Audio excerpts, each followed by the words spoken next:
Okay, we're ready to call this meeting to order. Due to public health issues arising from the coronavirus situation, the Sussex County Board of Freeholders is meeting today, Wednesday, April 8th at 4:30 p.m. remotely via a conference call. County residents are invited to listen and will have an opportunity to make comments. Residents are invited to attend this meeting by calling 973-310-7191. The SCUMA PowerPoint presentation that is scheduled for tonight was posted last Friday to the county website. The website is sussex.nj.us. Please visit the Freeholder page for meetings and agendas to view this presentation. Terry, could I have a roll call, please? Freeholder Fantasia? Here. Freeholder Fasano? Here. Freeholder Hertzberg? Here. Freeholder Director Patillo? Here. Freeholder Yardley? Here. Would you please stand with us for a moment of silence?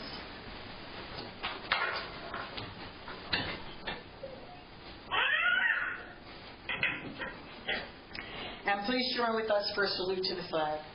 I pledge allegiance to the flag of the United States of America, and to the republic and to the republic for which it stands, one nation, under God, indivisible, with liberty and justice for all. Thank you. Pursuant to the Open Public Meetings Act, Chapter 231, PL 1975, adequate notice as defined by Section 3D of Chapter 231, PL 1975, has been made by regular mail, such notice being submitted on March 30th, 2020 from the Administrative Center of the County of Sussex, located at 1 Spring Street, Newton, New Jersey, to the following: New Jersey Herald, New Jersey Sunday Herald, Star Ledger, WSUS Radio, and WNNJ Radio, and is also posted on the bulletin board maintained in the Administrative Center for Public Announcements, and has been submitted to the Sussex County Clerk in compliance with said act. At this time, could I please have a motion to move this evening's agenda? I make a motion. So moved, Fantasia. Second, Herb Yardley. Okay. Could I, all in favor, please signify by saying aye? Aye. Okay. Aye. Okay. Aye. All right. I'm going to go slow because I know there's a delay in my speaking and you're hearing what I'm saying. So we're moving on to number 6, which is our proclamations, our certificates, and our presentations. May I have a motion to adopt the 5 proclamations that we have this evening? Will we be... So moved. We're going to be... Fantasia. Second, please. Second, Herb Yardley. Hertzberg is second. All in favor, please signify by saying aye. Aye. Okay. Aye. We're going to start with the first proclamation recognizing Wear Purple Day on April 17th, 2020, and Freeholder Deputy Director Dawn Fantasia will read that proclamation. Thank you. Prior to my reading this, I would just like to ask, I don't know if this is something that Dawn has control over by way of IT, but to please mute any of the public phones so that we eliminate as much background noise as possible. If that's something that's not controlled by us, if individuals who are listening to the meeting, if they could please mute their phones to avoid any background noise. Thank you. Traditionally, before we read proclamations, we lead up and give a little bit of backstory, but this proclamation is very unique because embedded in the words of the proclamation fully explain why we wear purple in April. So I think I'm just going to begin by reading it. Whereas alcohol is the most commonly used addictive substance in the United States, and whereas 1 in every 12 adults suffers from alcohol abuse or dependence, and more than half of all adults have a family history of alcoholism or problem drinking, and whereas 100,000 persons die each year from alcohol-related causes, drunk driving crashes, other accidents, falls, fires, alcohol-related homicides and suicides, and whereas teens who start drinking before the age of 14 are 7 times more likely to develop alcohol problems by the time they are 21, and whereas the month of April has been recognized as Alcohol Awareness Month by the NCAD, that's the National Council on Alcoholism and Drug Dependence, the founder and sponsor of Alcohol Awareness Month. And whereas the color that the NCADD uses is in the purple-violet family, a color that is similar to the amethyst. Here's the reasoning behind the amethyst color. Amethyst is the most beautiful and valuable form of wood. Unmute yourself. Where an amethyst stems from a Greek word. Did I lose somebody?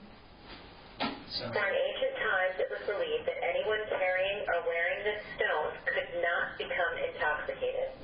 Anyone who displays the amethyst color announces that they know someone whose life has been improved through alcoholism treatment. Now, therefore, be it resolved that the Sussex County Board of Chosen Freeholders has recognized that Friday, April 17th, 2020, is Wear Purple Day in recognition of Alcohol Awareness Month and encourages all the citizens throughout the County of Sussex to join in wearing purple. By order of the Board of Chosen Freeholders, Sylvia Patillo, Freeholder Director, Dawn Fantasia, Freeholder Deputy Director, Anthony Fasano, Josh Hertzberg, and Herb Yardley, Freeholders. Thank you. Thank you very much, Dawn. Our second proclamation is recognizing the Epsilon chapter that is celebrating its 60th birthday, and Freeholder Herb Yardley will be reading that proclamation. I need to move over? Yeah, come over here. Sylvia, will you move it so we can maintain our 6 feet? I'm actually in the room. Whereas the Epsilon chapter of New Jersey State Organization of Delta Kappa Gamma Society International celebrating its 60th birthday this year. The Epsilon chapter was designed at the Alpha Zeta State, New Jersey Convention on April 24, 1960 by 19 women educators. These members represented teachers from Sussex and Warren counties. Today, the chapter has grown to include over 90 members for both counties. And whereas the purpose of the Epsilon chapter is to recognize respected women professionals in the educational community and to unite them in a genuine spiritual fellowship. The chapter also creates an environment to advance professional interests by providing scholarships. They endorse and support legislation on educational issues. And whereas Epsilon supports local organizations by making donations to DAISY, Norwest Cap Food Bank, Manor House, Family Promise, as well as collecting funds for schools in Africa. The Sisters of Epsilon also donate their time volunteering at Manor House and at the Centenary University Math Tutoring Center. And whereas many Epsilon members have distinguished themselves as leaders of organizations, have had work published, and have received numerous awards, Epsilon continues to thrive and serve its communities. Now, therefore, be it resolved that the Sussex County Board of Chosen Freeholders wishes the Epsilon chapter of New Jersey State Organization of Delta Kappa Gamma Society International continued success in serving in its communities. By the order of the Board of Chosen Freeholders, Sylvia Patillo, Director, Freeholder Director, Dawn Fantasia, Director, Freeholder Director, Deputy Director, Anthony Fasano, Josh Hertzberg, and Herb Yardley, Freeholder. Thank you. Okay. So we're on the third proclamation, and that is recognizing April as Child Abuse Prevention Month, and Freeholder Josh Hertzberg will read that proclamation. Thank you, Sylvia. Whereas child abuse and neglect is a complex and ongoing problem in our society, affecting many children in Sussex County, and whereas every child is entitled to be loved, cared for, nurtured, feel secure, and be free from verbal, sexual, emotional, and physical abuse and neglect. And whereas child abuse and neglect not only directly harms children, but also increases the likelihood of criminal behavior, substance abuse, health problems, and risky behavior.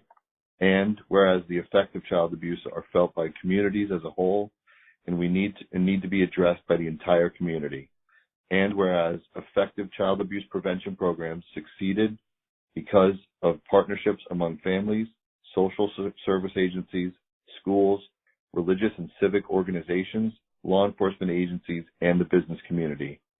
Now, therefore, be it resolved that the Sussex County Board of Chosen Freeholders does proclaim April as Child Abuse Prevention Month and calls upon all citizens, community agencies, faith groups, medical facilities, and businesses to increase their participation in our efforts to support families, thereby preventing child abuse and strengthening the communities in which we live.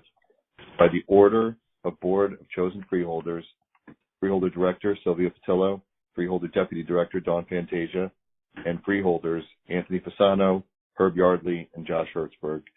And this is certainly something I think every single person can get behind and support, and I think that's what it takes. Thank you. Thank you, Josh. Number 4 is recognizing Sexual Assault Awareness Month 2020, and Freeholder Anthony Fasano will read that proclamation. Thank you, Sylvia. Whereas Sexual Assault Awareness Month calls attention to the fact that sexual violence is widespread and impacts every community member of Sussex County.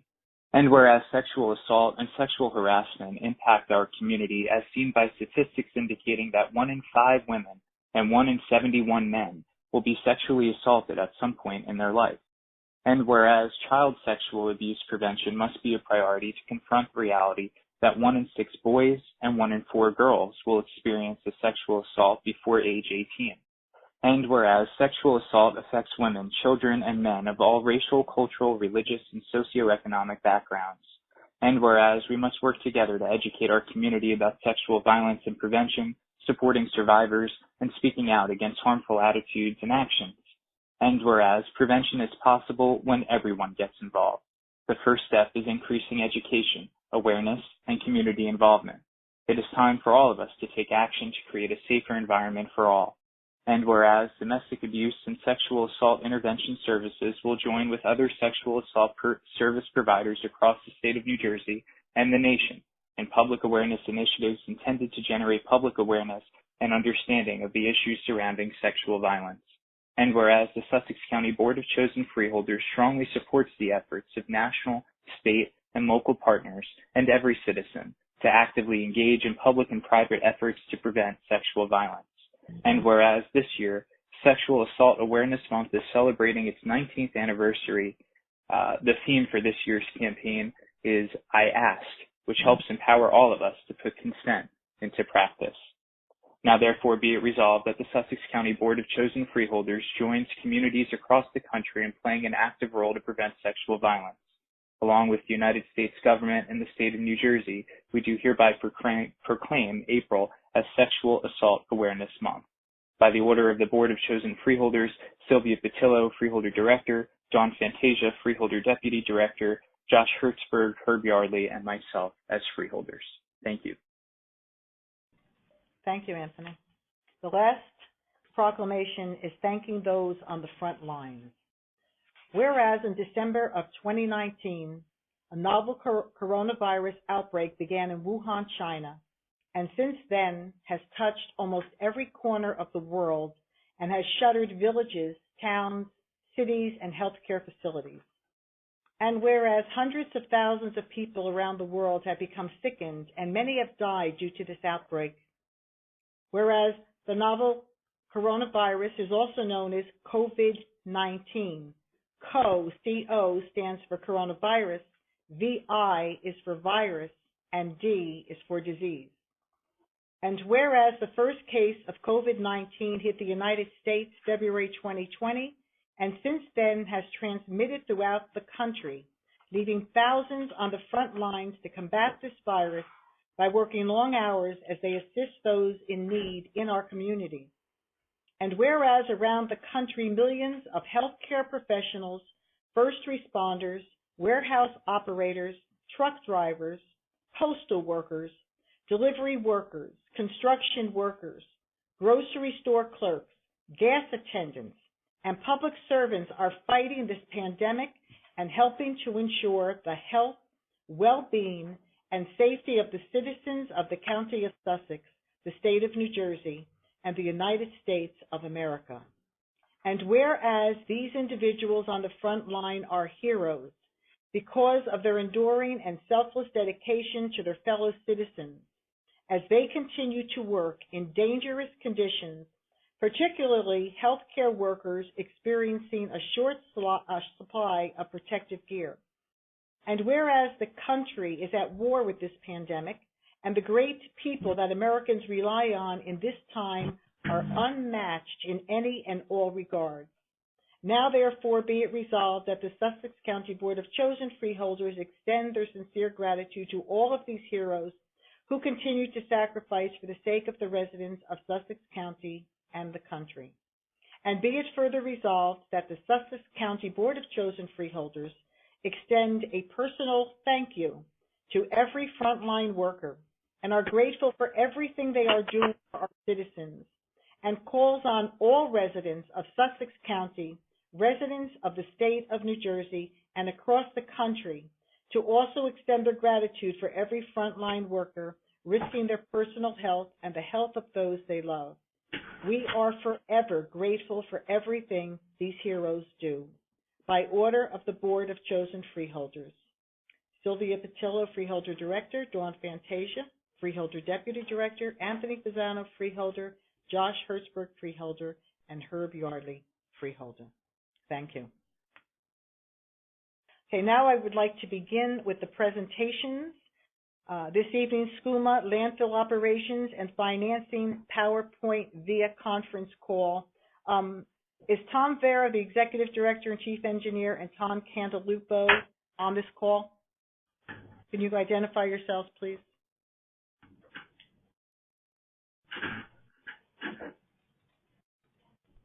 We might have muted everybody. Oh. I don't know how we unmute. Unmuted. All right. Give me a moment. We're trying to unmute. Just hold on for a minute. I think it's off now. Oh, it's off now? Okay. Tom Vera, are you on? Yes, can you hear me? Yes. John Cantalupo, are you on? Yes, I am. Okay. Is there anyone else from SCUMA?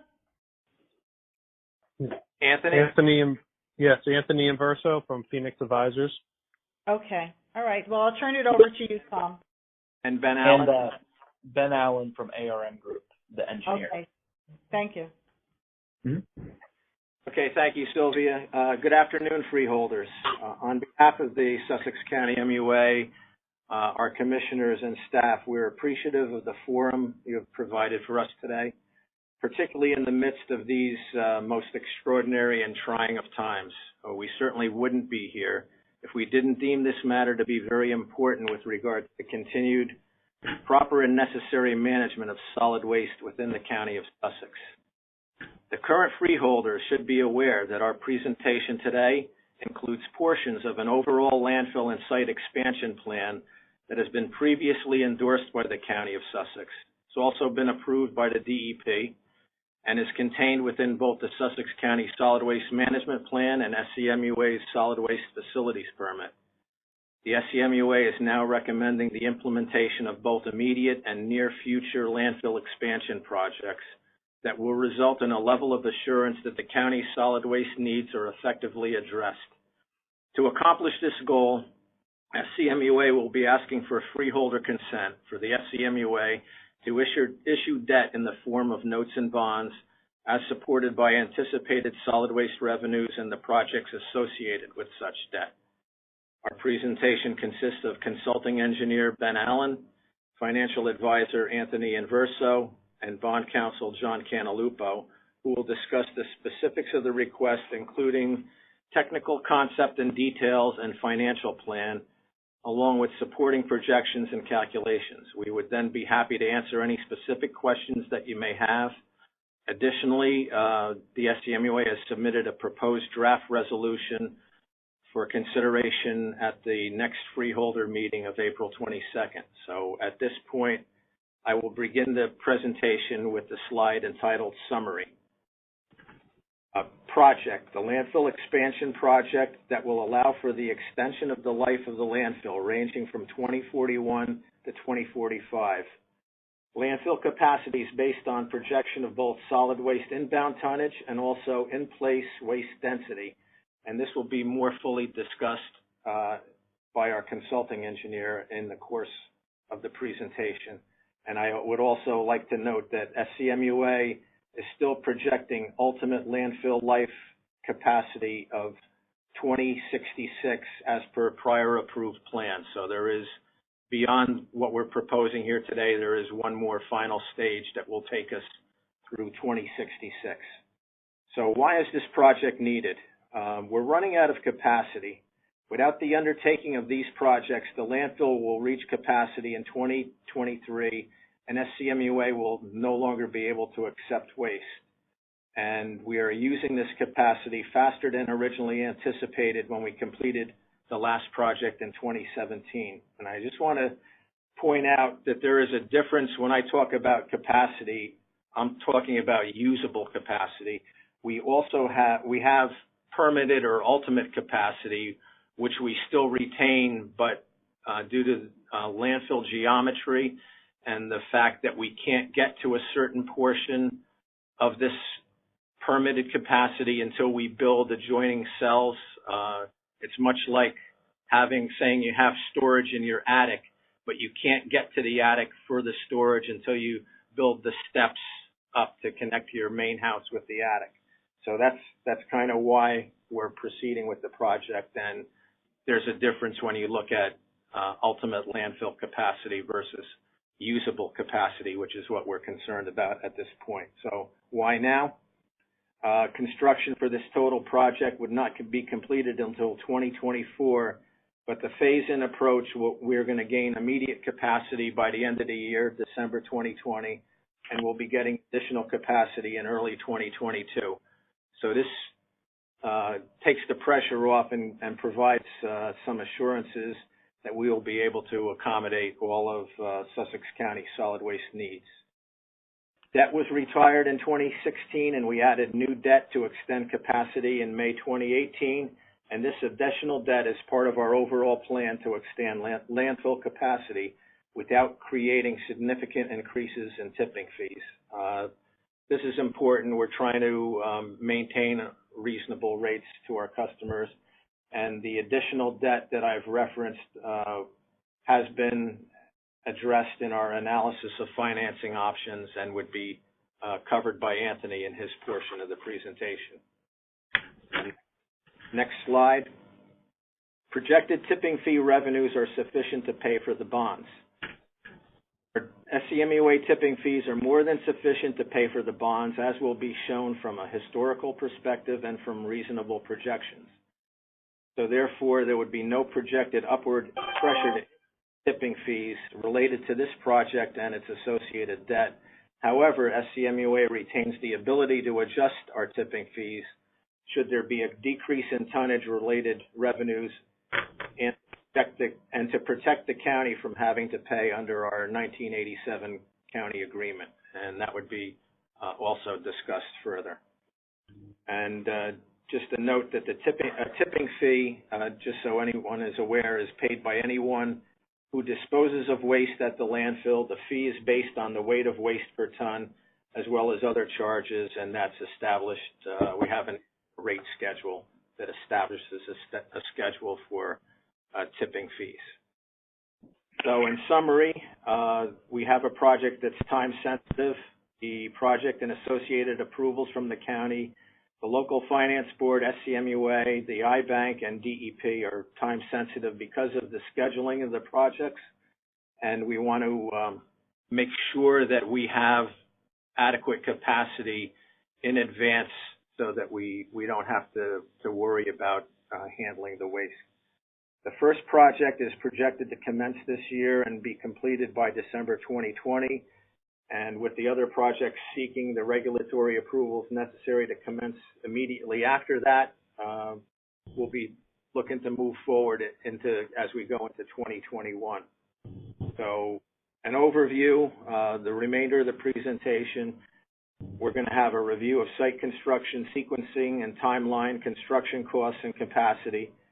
We're going to discuss financing options for construction, and we're going to be talking about the financing legal requirements. So at this point, I will now turn over the presentation to Ben Allen, PE.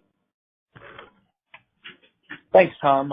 Good afternoon, Freeholders. I'm going to walk through some of the construction sequencing timelines, construction costs, and capacity and lifespan that is created by the projects that we're looking to embark on here.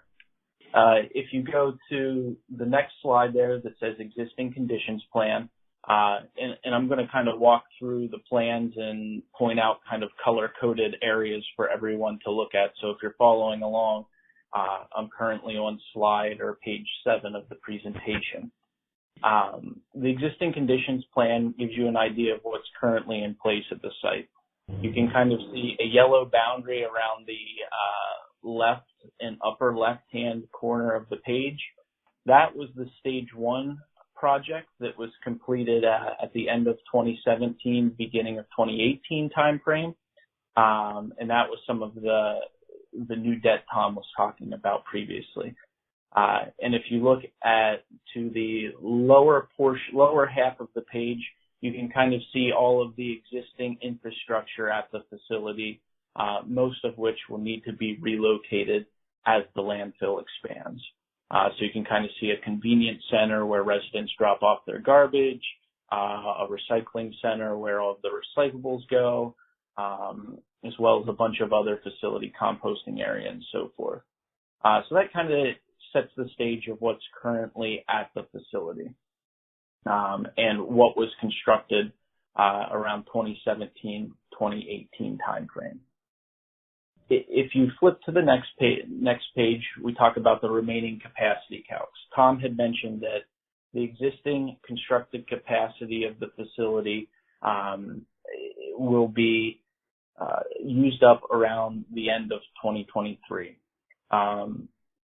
Landfill capacity is dependent upon both how much garbage you are accepting every year, so that would be your fill rate, as well as the density of said garbage once it's placed into the landfill. So the table I've included on page 8 here kind of gives you a range if there's some fluctuations in the fill rate, or it basically gives you a range of years. What we've been looking at conservatively for how much capacity we have remaining currently and when the next stage of construction would need to be completed, we've been looking at that December 2023 date on that table. If you go to the next page, this is kind of an overall view of what we're trying to construct. There will be kind of 4 segments as part of the proposed construction. The first would be the northern MSE berm. That's kind of a small green area at the top of the page. The next would be phase 6B. That's kind of the blue area in the middle of the page. After that would be the infrastructure relocation, which is the pink area in the lower left, the bright pink. And then there would be the phase 4 landfill cell, which is kind of the salmon color in the middle left-hand side of the page. And then if you flip to the next slide, the first piece of this is the northern MSE berm. This is a small project that we're trying to get started with relatively soon. We provide about 2 years worth of capacity. It's on the north side of the site there. And if you flip to the next page, there's kind of a visual of what we would be building and how it provides additional capacity to try to help give you a visual. This would be a cross section. On the left-hand side of the cross section, we would be building an MSE berm, very similar to what was constructed in the and wrapped up in around 2017, 2018 timeframe. By building this berm, you get additional capacity above what is currently at the facility. So kind of the dull yellow hatching pattern there is kind of the additional waste that's created by constructing this berm.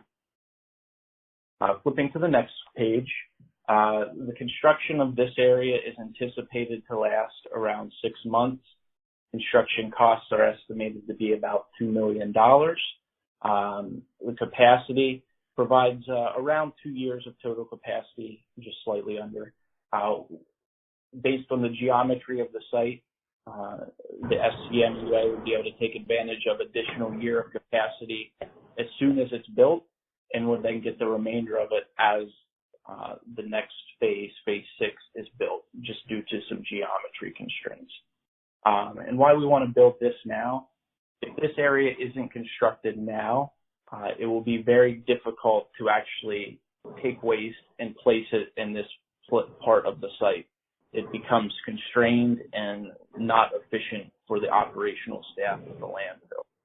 Additionally, this will provide us with a buffer for the major construction event, which is phase 4, phase 6B, and the infrastructure kind of on the southern half of the site. And now I'll go through kind of what the major construction project, and that would be the piece that we're trying to finance through the New Jersey Infrastructure Trust, which we'll get into in a little bit here as well. I'll walk through that now, and if you flip to the next slide, this will be page 13. You can see again where phase 6B is. After the northern MSE berm is built, the green area at the top of the page, we will be building the blue area, which is the next landfill cell. It's in the middle of the page there. The next slide provides you kind of an idea of how this cell will provide capacity for the site. You basically are excavating to establish your landfill baseliner and constructing a berm around the perimeter of the waste footprint. And you can kind of see the dull yellow hatch pattern is where all of the waste would be placed. So that's just meant to give you a little idea of how this would look from a cross-section standpoint. After phase 6B is built, with the next slide, what we need to do is relocate much of the existing infrastructure that's currently at the facility.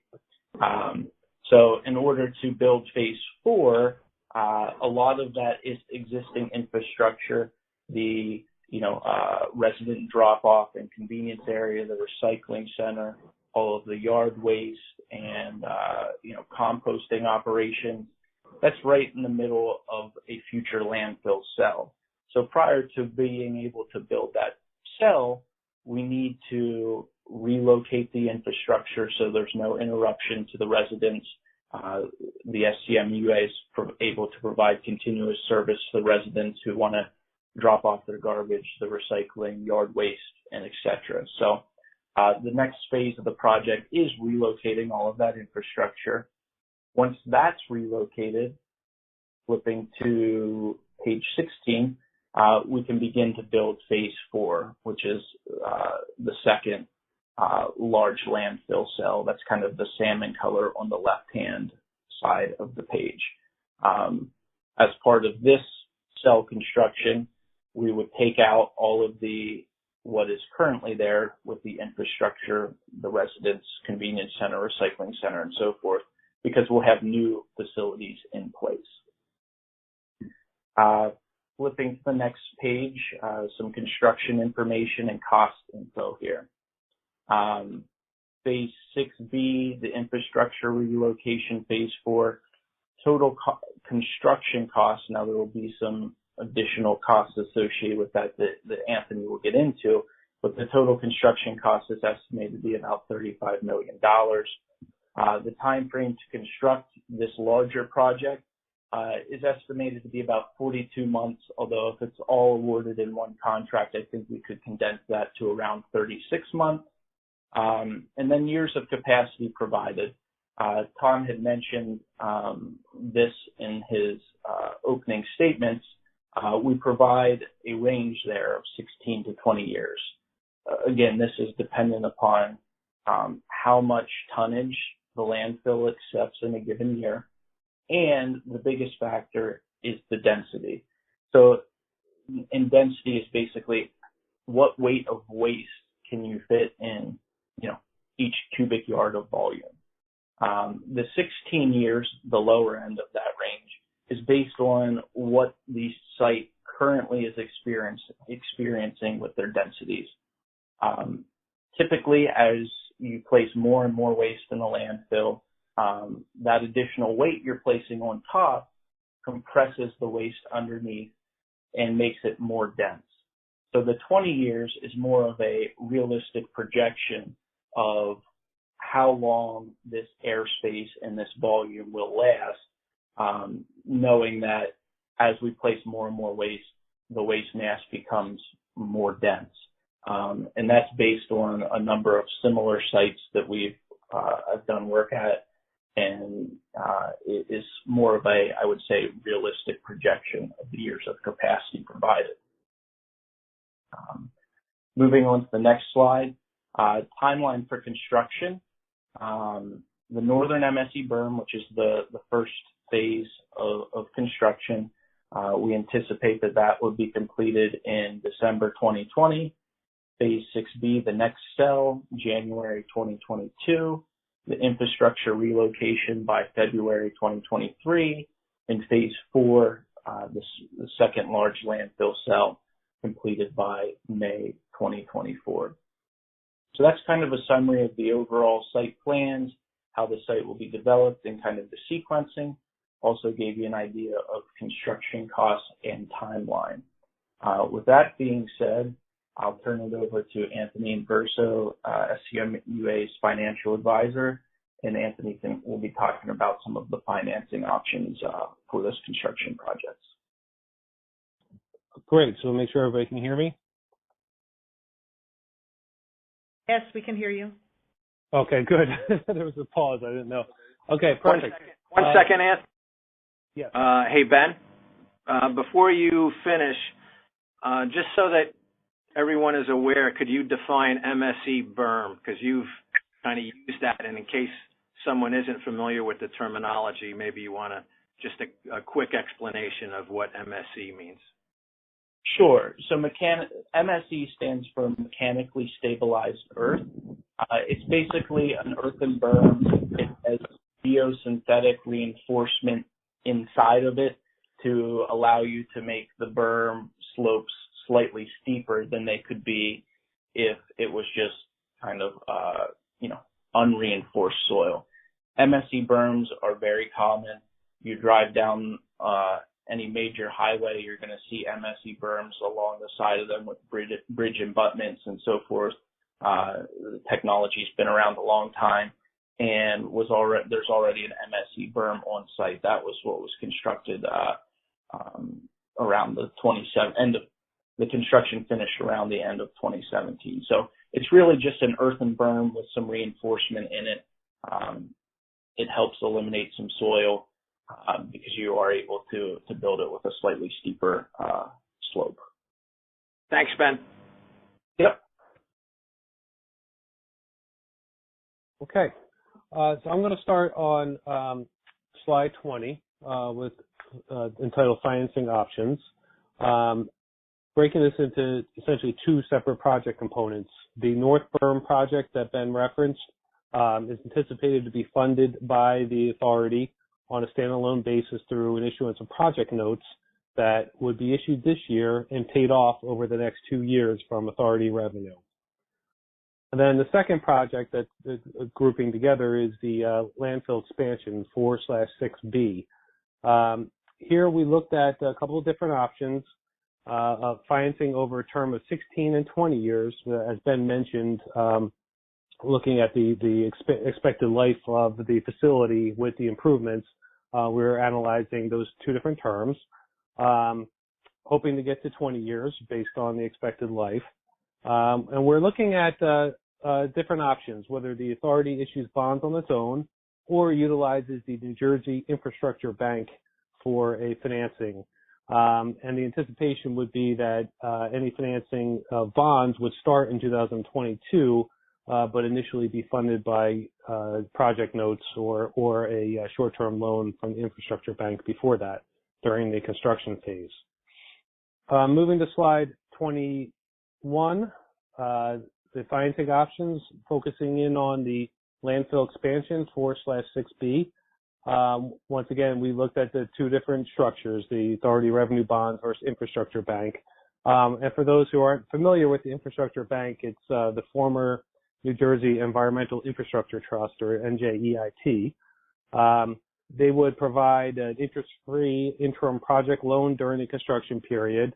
And then when we go to the prospect of issuing bonds, that would start in phases in 2022. And the anticipation is that as the projects are completed, we expect that the first project will be funded in 22, and then the next project be funded in 23 or 24, depending on the completion. So it would be a phased approach. They would issue bonds at the prevailing market rates based on their AAA rating, and then the other 50% of the loan would be interest-free.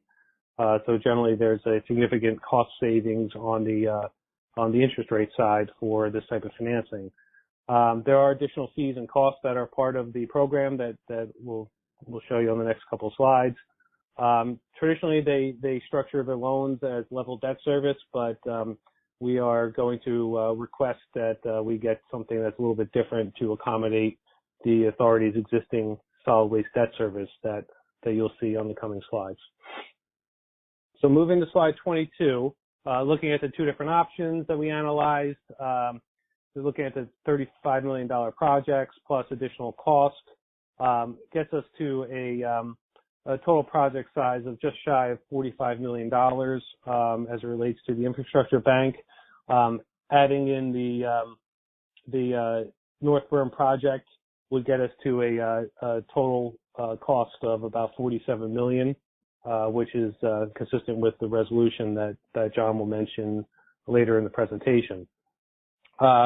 Just summarizing additional fees and various costs associated with the programs. Looking at the interest rate, you could see from this slide that the interest rate is significantly lower with the infrastructure bank because of that 50% at zero.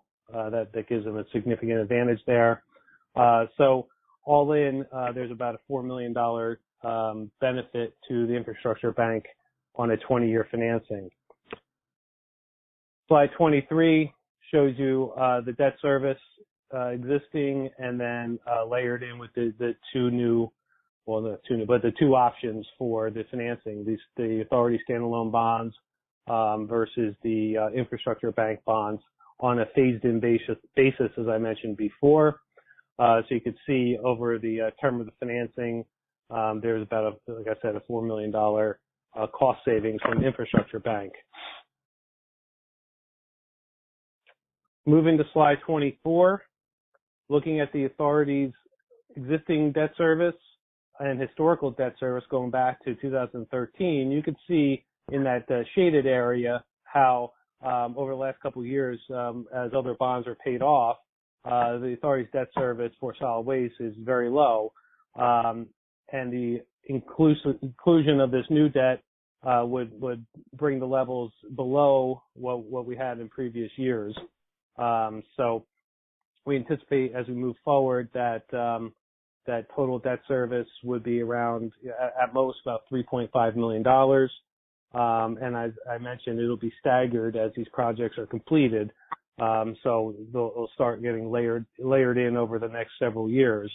And looking at the projected tonnage and revenue per ton, we anticipate that being conservative, using 105,000 tons, which is less than what was realized last year, that there would be sufficient revenue to pay the debt service on this. And we think that the sizing that we currently have is, we think is a worst case sizing. We're including some additional contingencies and costs that the infrastructure bank makes you add into your initial analysis. But we think as we move forward in the process with them that some of those costs could get reduced, so we wouldn't necessarily have to issue all roughly $45 million in bonds for the expansion projects, plus the $2 million for the notes. So this is utilizing what we think is a worst case scenario. Also, this was based on interest rates that we had about a week and a half ago that are certainly higher than where we are today, as we've seen improvement in the bond markets. So we're looking just conservatively about 5 or 6 years down the road that there might need to be a slight increase in the revenue per ton, but that could vary based on what kind of what kind of material is placed at the authority's resources. So that could vary, but we've also been conservative with the 105,000 as a constant number going forward. That certainly could increase and is expected to increase over time. So we feel confident that the authority's revenues will be sufficient to pay this. As necessary, we will have a reserve fund established with the financing that could be utilized to pay if there's a year or two that revenue is short. So to summarize on slide 25, just to mention again, the North Berm is going to be financed with project notes over a 2-year period. And then in looking at the options for the 4/6B landfill expansion, the infrastructure bank does provide a lower all-in cost for financing. There have been many other counties throughout the state who have utilized them for projects like this. And we did have a preliminary discussion with the local finance board about our options and the types of projects that we're doing and the availability of financing through the infrastructure bank, and they've indicated that they would think that this would be eligible for that type of financing, and that would be their recommended route. And if for some reason we can't do projects through the infrastructure bank, we would utilize the authority's ability to finance at their current ratings to access the markets and finance any projects that would not be available through the infrastructure bank. So with that, I'll turn it over to John Cantalupo, who's going to talk about the legal requirements part of the financing.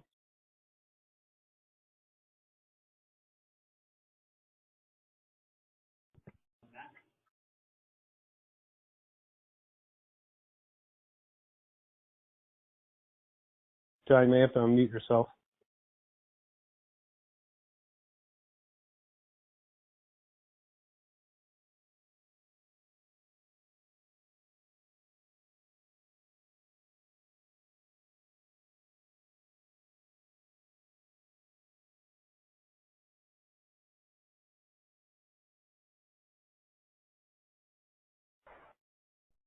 Hello? Hello? Yes, we're here. Okay, I couldn't hear if everybody could hear me. Okay, great. We can hear you. All right, great. Thank you, Freeholder Director. Thank you all for having us here this evening and going through this presentation. The next portion of it will go over the financing legal requirements that are associated with the approval of this issuance of bonds for approximately $47 million for the 2 separate projects that Anthony just outlined. So the first step is the repayment stream, and I'm on slide 27 now. The repayment stream and security for the notes and bonds. That's obviously of paramount importance to the county to make sure that there's sufficient revenues and protections in place to make sure that the county does not have to pay under the 1987 agreement. So I'm going to go over those securities and repayment stream here.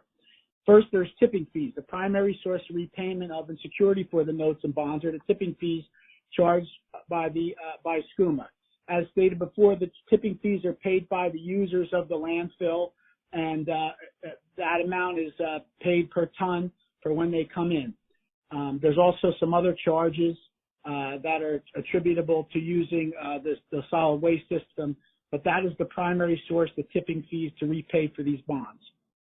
There is what they call a covenant in the bond resolution, the master resolution that's given to bondholders, and also secures the county, that says if there are insufficient monies to pay for operating expenses and the debt service on the bonds, that the authority is required to raise the tipping fee rate in order to pay for those bonds. Additionally, and as Anthony communicated a few moments ago in his presentation, and as we informed the county through Tom Varro in an email on Monday with Greg Puff. There will be a debt service reserve fund built in for a 1-year principal and interest to cover debt service of SCUMA should there be not inadequate monies to pay for it. So there would be enough time given with this money that sits out there for about a year to pay for the debt until they could adjust rates and before the county would be called in to take action under the 1987 agreement. So the county is in second position. After you go through all those different steps, you'd have to have a reduction in tipping fees. You'd have to have the tipping fees would not have been raised, and also you'd have to go through the 1-year principal and interest that's set aside in a dedicated account for principal and interest. With that, I'll move to slide 28. These are the step one. The county and SCUMA will have to take action. The first thing is that we've sent a resolution. We sent a draft of the resolution over to ELCA this afternoon, memorializing the freeholders consenting to the issuance of the bonds and notes in the project. As it says in this resolution, it says 37.5. That's the project costs. As Anthony correctly laid out before, it is $47 million. So I want to make sure that that's correctly laid out for you guys. So that's what will be for the landfill expansion. That is what's in the resolution that has been sent to ELCA this afternoon. That would include both the North Berm, which is roughly the $2 million project, and the $35 million project costs for the landfill expansion, which includes Phase 6B, the infrastructure relocation, and the Phase 4 landfill expansion project.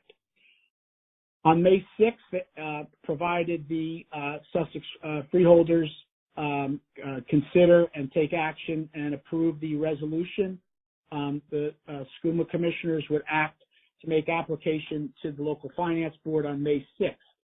Now I'm moving down to slide 29.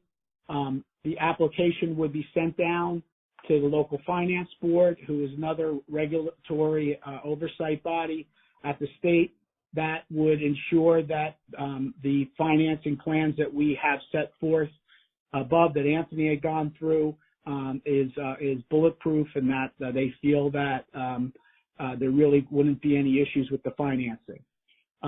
We prepare a whole application that goes down there to demonstrate that. On June 10th, there is a hearing where the SCUMA professional team would go down along with the chairperson or vice chairperson of SCUMA to go and have a hearing before the local finance board on the application and hopefully be considered and receive approval at that meeting. Following that approval at the local finance board level, we would go to what's now slide 30, step 3, the North Berm expansion and the landfill expansion. Both the resolutions will be adopted on June 17th by the SCUMA board to go out at that time, as well as other required resolutions from the NJIB for the landfill expansion portion. Those are two necessary resolutions that they would have to adopt. And lastly, we would go out and do a note and bond financing in the summer of 2020. There would be a standalone 2-year note financing for the North Berm landfill expansion portion. And in the summer, fall of 2020, we would start to do a project note with the NJIB, which would eventually be converted to bonds probably in 2022. But you get a 0 interest short-term note for that project in summer, fall of 2020 as well. With that, concludes at least my portion of the presentation, and I'll turn it back over to Tom Varro for conclusion. Okay. Tom? Again, I thank the Sussex County Board of Freeholders for allowing the MUA to present our project and financing plans. As noted, we had provided a proposed draft resolution for consideration at your upcoming meeting, and I would now open the floor to any questions or concerns that you may have. Yes, Thomas, Josh Hertzberg. My only question Hi, how are you? So, Good, thank can you tell me what the original projections for the landfill were as far as what the life of it would be? And if those projections were not right, what adjustments have been made in the projections that you guys are using now? We are still projecting. The original plan was for capacity through 2066, and we're still working with those same numbers. So that capacity has remained consistent. What we did find is that there was a difference between our permitted capacity and usable capacity. So essentially, we have certain projections that were made with the Phase 1 project that were thought to have a longer life than we did, but that capacity cannot be realized until you build the cell next to it, and therefore allow us to capture the airspace above a certain volume. And Ben, if you want to maybe talk about that for a second too, as to the technical end. Sure. So the landfill grading plan and determining how much capacity, which ultimately determines the lifespan, is dictated by state regulations of how steep slopes can be and so forth. When Tom's talking about usable capacity, it's what can they physically drive, a dump truck or however the waste is being delivered to the facility, what they can physically drive onto the landfill, have enough room to dump, drive over it with a compactor. And I guess what Tom, was saying with usable capacity is you just can't, there's not enough room, or you can't access all of the capacity that was originally thought to be in stage 1 until you build the next cell. You basically have to widen the base before you can create more room on top of the hill. Okay, that makes sense. I really wanted to know that whatever things weren't exactly thought of in the original projections were considered in the second projections, just so we're not finding ourselves in a situation where there's 10 years left in the note and we're having to finance another project. But it sounds like you guys have covered that. Yeah, I think there's enough comfort in the numbers to show that, we're making reasonable projections. You don't want to go too far one way or the other. You can't be too conservative, and you can't be too optimistic when you're trying to anticipate tonnage, and a lot of times it's like, well, hey, you're making a projection and, how will a recession potentially affect it, or how will, increased tonnage affect it? So it can go both ways when you're making a projection, but I think our team feels comfortable with the numbers we put forward here. Okay. Thank you, guys. I appreciate the answer. This is Freeholder Fantasia. I just wanted to say I don't have additional questions. I wanted to thank John Cantalupo, first your whole team, for submitting this presentation to us with ample time for us to actually review the soft copy that you had digitally submitted to us. And then for John himself for following up with the Freeholder Board yesterday and then again today. I know he spoke with some of us, at length, and then I myself was able to talk to Freeholder Hertzberg today and hammer out some of the details as well. So in a very unorthodox situation that we're in right now, I appreciate your team's preparedness and willingness to work with us, prior to this meeting, so we had a better understanding as to what you were presenting tonight. Thank you. Thank you. Hi, this is Freeholder Yardley. I have a question. How are we going to handle the methane gas, and will we be? I'm assuming we're going to be in compliance with the new regulations that the governor's come out with. We will be handling the methane gas through our flare on site. So our flare is projected we have a capacity of 1,800 cubic feet per minute.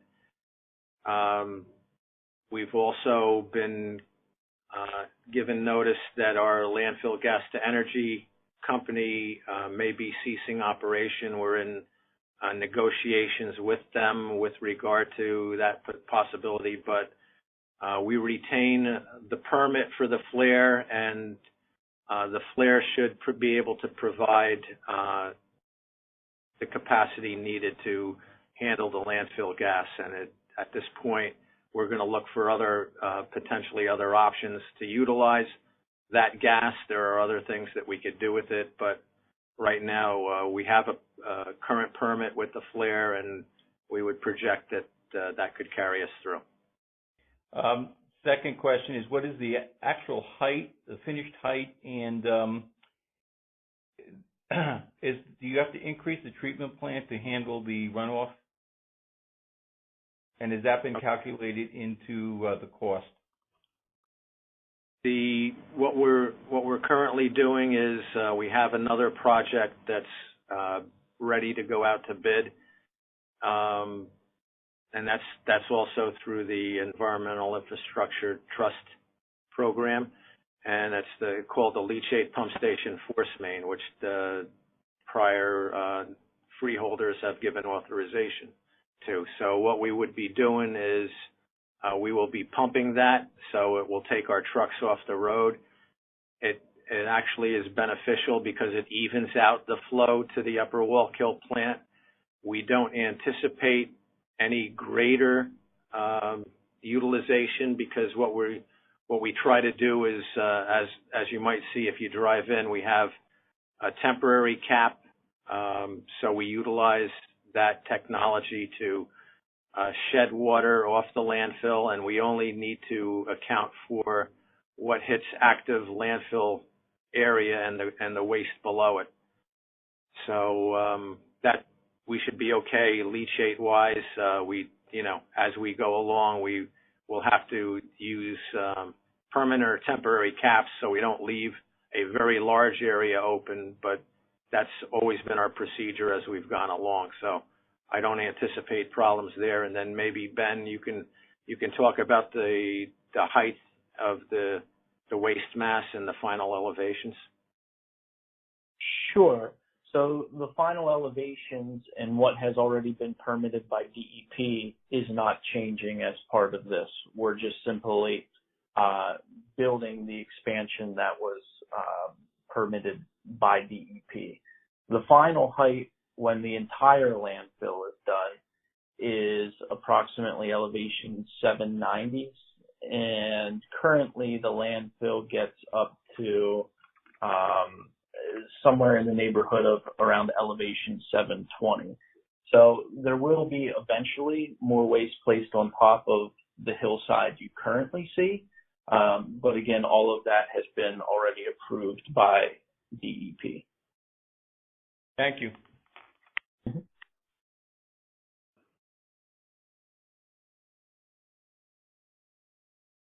Okay, if there's no more questions, Tom and John, I'd like to thank you so much and your entire staff for that very thorough presentation and all the information we received prior to this meeting as well, because it was so helpful to be able to talk to you so that we could truly understand this project from beginning to end.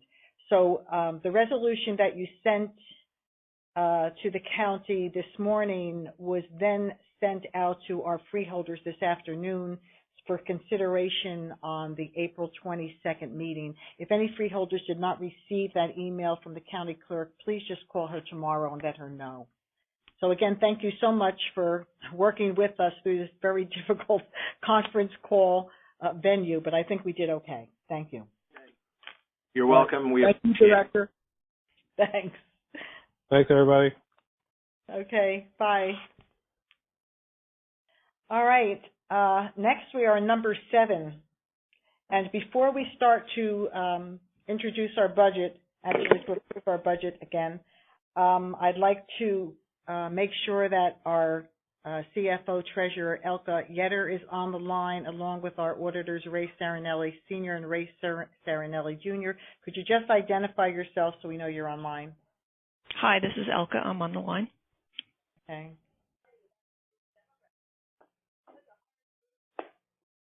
This is Ray Cernelli Jr. I'm here as well. Okay.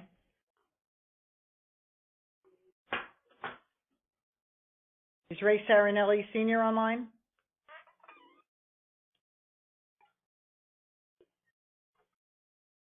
He may be muted and not be able to unmute. All right, well, we're going to move ahead. I did hear him. Yeah, I think he is. I spoke to him prior to the meeting, so I'm sure he is. I just can't hear him.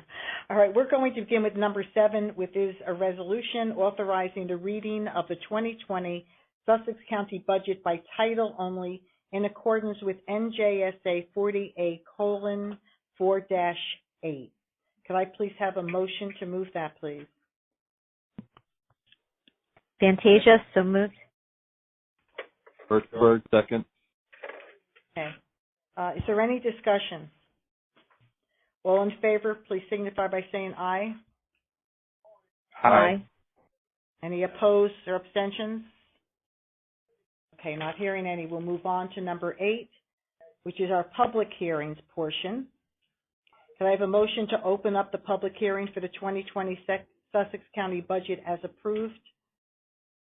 So moved, Fantasia, Hertzberg. so moved. Do I have a second?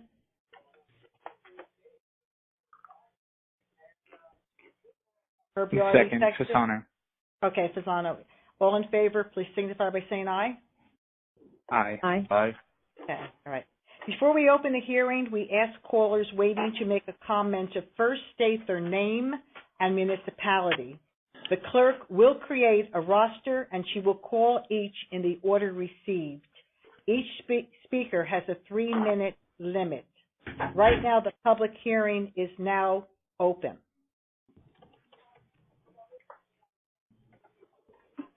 Is there anyone that'd like to make a comment? Please just state your name and municipality, and we'll make a roster, and then we'll go back and call you each individually. Is there anyone that would like to make a comment?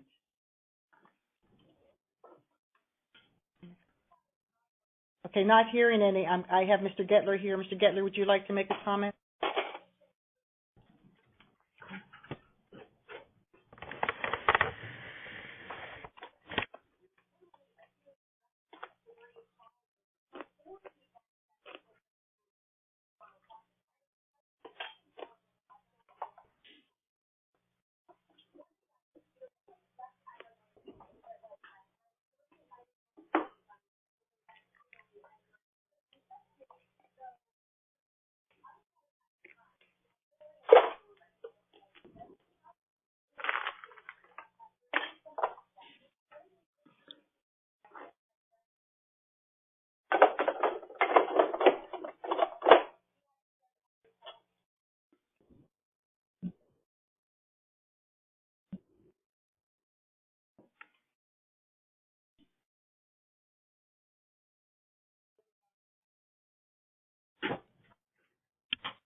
We cannot hear Mr. Gettler.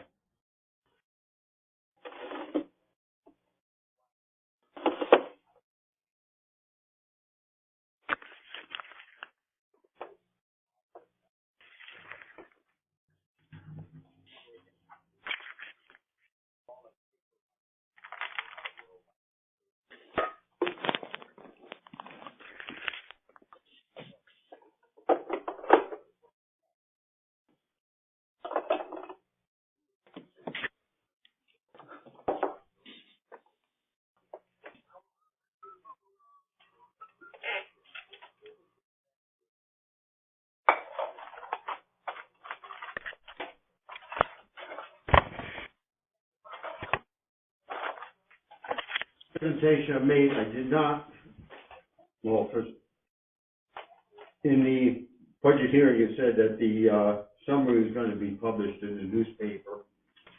What I've done, it does not include the revision to the budget. Hasn't been amended yet. The summary that was printed, it etc. Minor point, the numbers for total general revenues for 2019 budget and total general appropriations for 2019 budget differ by $200,000. Minor, but it's an error on the presentation. But that's minor. This is comparing 2020 budget anticipated to 2019 budget anticipated. 7 of the numbers for the 2019 budget are incorrect. Total miscellaneous revenues is $12.3 million, not $15 million. Total general revenues $112,000, not $114,700. Wages, salaries are $32,800, not $32,400. Other expenses are $50 million, not $51.1 million. The grant programs $4.1 million, not $6.9 million. The deferred charge is $7.78, not $7.74. Again, the total appropriations $112.0. So the information that was printed in the newspaper for the public is totally incorrect. I think this has to be redone, reprinted, and a whole new vote on the budget. Then your actual budget, the voting page, 2 of the numbers are incorrect. So I believe that's invalid. Well, where was the other one? You said the whole summary that we put into the newspaper was invalid. So, and what was the next one? Was incorrect. The voting page on the budget itself, 2 of the numbers for 2019 on there are incorrect. So I think that invalidates the signatures on the budget. 1 minute.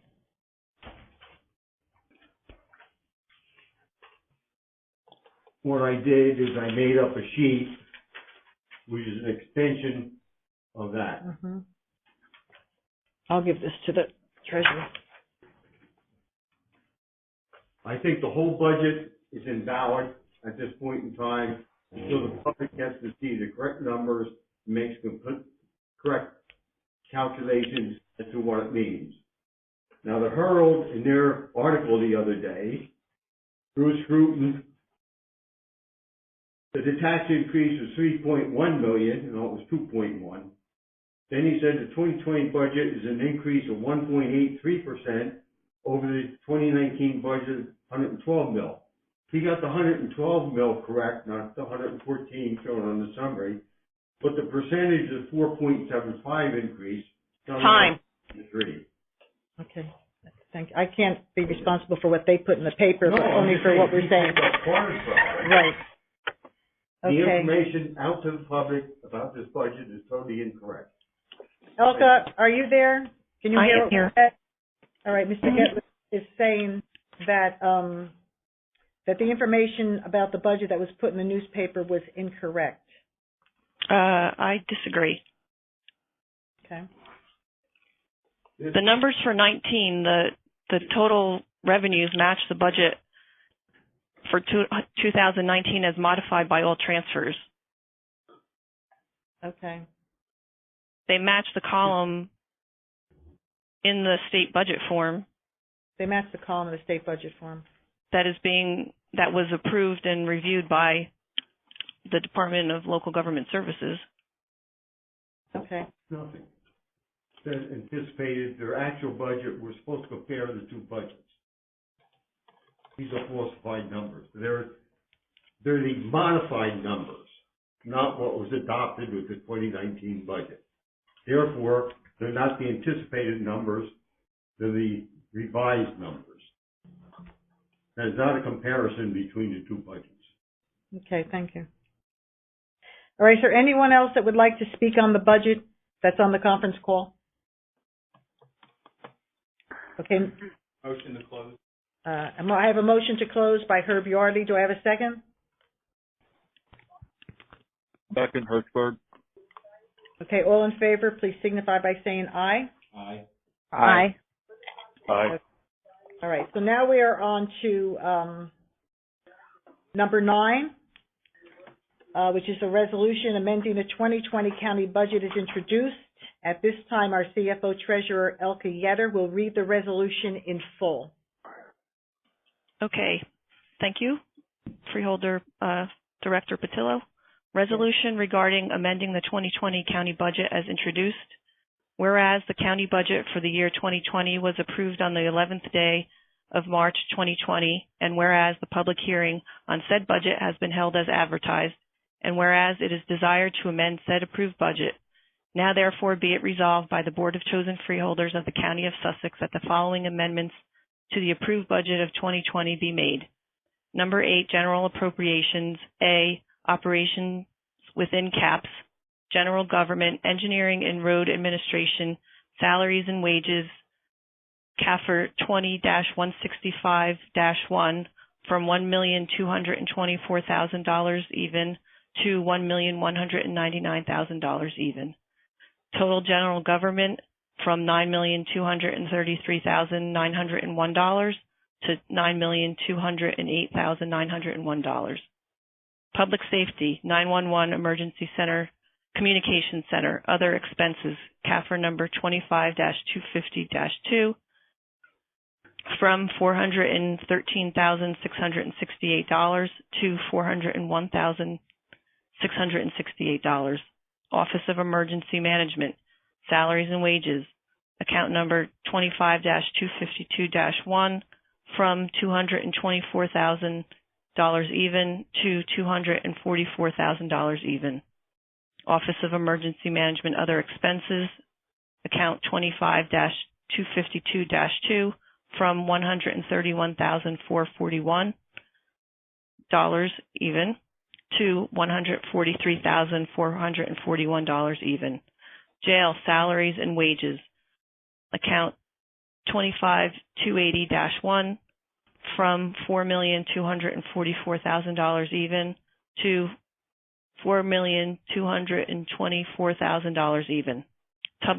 Total public safety from $22,474,245 even to $22,474,245. Health and Human Services, Office of Public Health Nursing, salaries and wages, account 27-330-1 from $291,000 even to $316,000 even. Other expenses of the Office of Public Health Nursing, account 27-330-2 from $138,085 to $148,085 even. Total Health and Human Services from $5,204,257 to $5,239,257. Educational, reimbursement for residents attending out-of-county two-year colleges, NJS 18A:64A-23, account 29-398-2, from $210,000 to $200,000 even. Total educational from $11,700,154 to $11,690,154.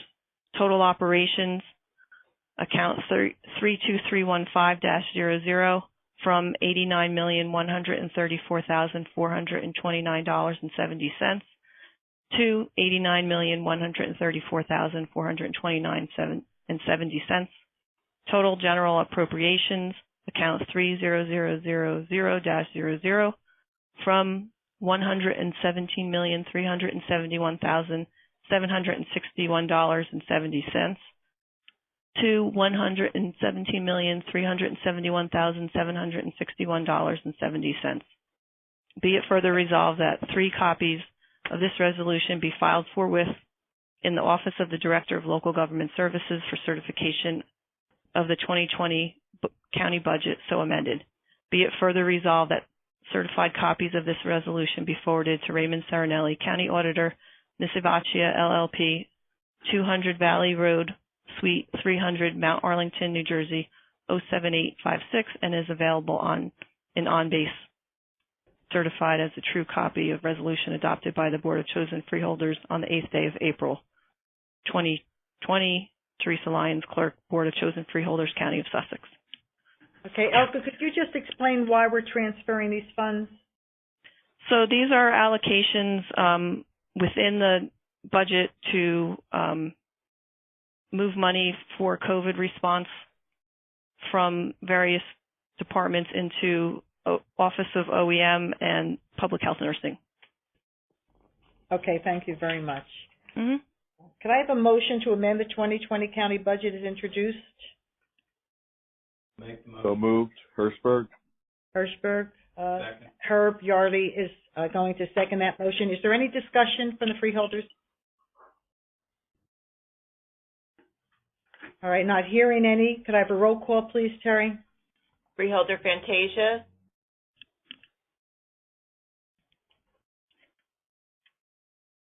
Yes. Freeholder Fantasia? I'm sorry, somebody had muted me. Yes. Oh, jeez. Freeholder Fasano? Yes. Freeholder Hertzberg? Yes. Freeholder Director Patillo? Yes. Freeholder Yardley? Yes. Okay, with that vote, what we did is we amended the 2020 budget. Now we're going to have a public hearing for the amending of the 22 county budget as introduced. So can I please have a motion to open to the public? So moved, Anthony. Second? Second, Herb Yardley. All in favor, please signify by saying aye. Aye. Aye. Dawn, are you there? I don't know if she's muted. Yes, I said aye. Mm-hmm. Oh, okay. I'm sorry. I didn't hear you. Thank you. Okay, the public hearing is now open. I would just like to remind everyone how we're going to work this public hearing. Before we open the hearing, we ask callers wanting to make a comment to first state your name and municipality. And then the clerk will create a roster and she will go back and call each one of you in the order that you spoke. And you each have a 3-minute limit. So if there's anyone interested in speaking on the amend budget, would you please speak now?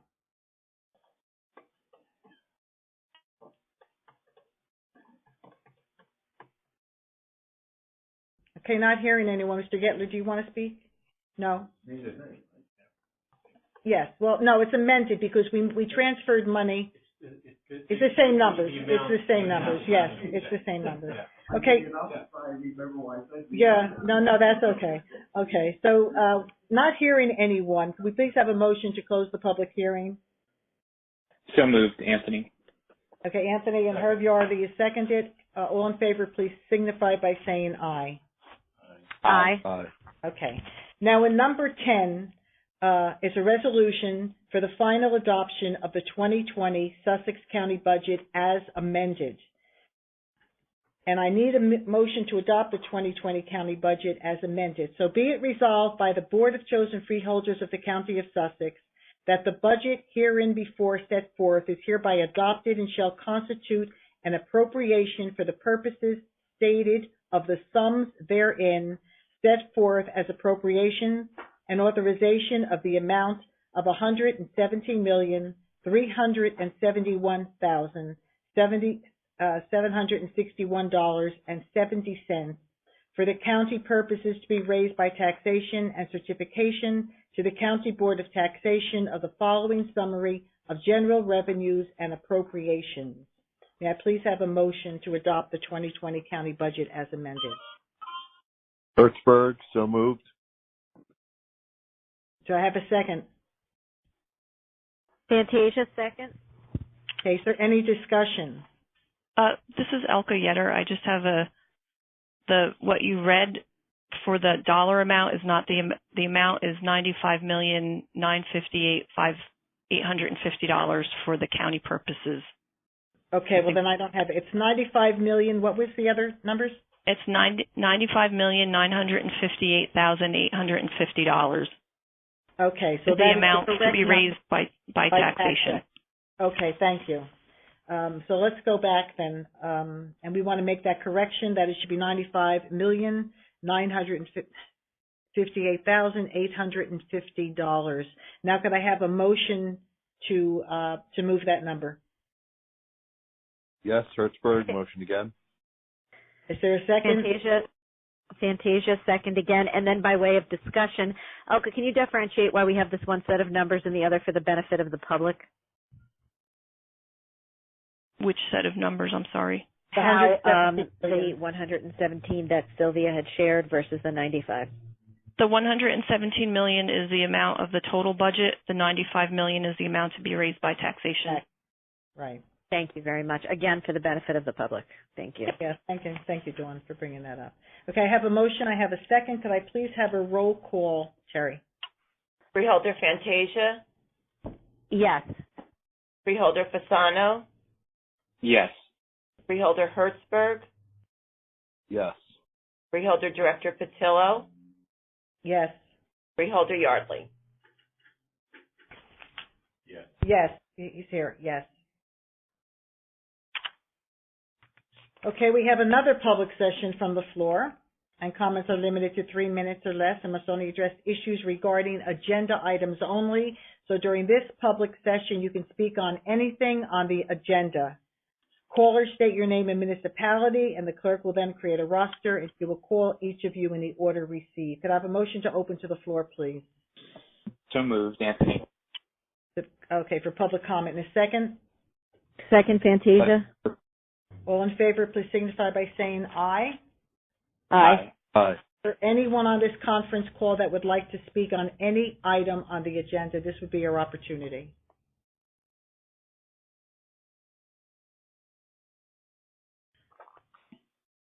Okay, I don't hear any. Mr. Geller, would you like to speak? Okay. Not hearing anyone on the agenda? Okay.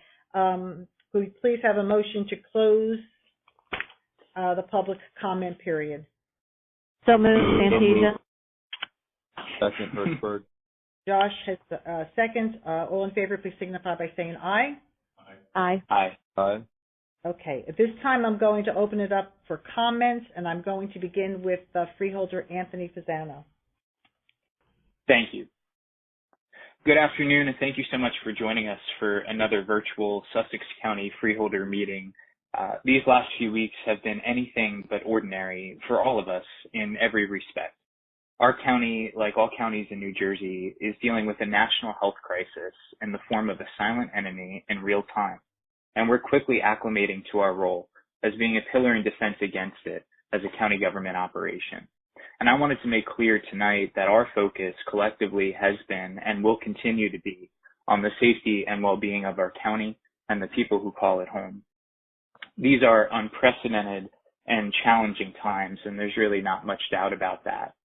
But this county is home to tremendous people who are working their tails off every day to keep us all safe, and we mentioned part of that in the proclamation that we voted on earlier. But our first responders and healthcare workers, the hardworking employees in our grocery stores, pharmacies, and utilities, our educational professionals, and the countless numbers of residents who are volunteering their time and materials and resources, those checking in on neighbors, and even those just following recommended practices, they all deserve our thanks and heartfelt appreciation. It has been amazing to watch, and it serves as a reminder that Sussex County is going to get through this challenge the same way it's gotten through all of its challenges in the past, and that's together.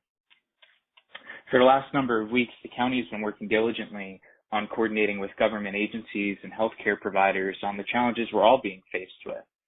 We've been evaluating the feasibility of expanding our testing capacity with other healthcare providers, as there is a need for more kits and staffing to provide greater testing to our residents without infringing on the supplies our first responders and healthcare professionals need on the front lines of this fight. That is why I was so pleased to hear that the county is receiving some support from state and federal representatives.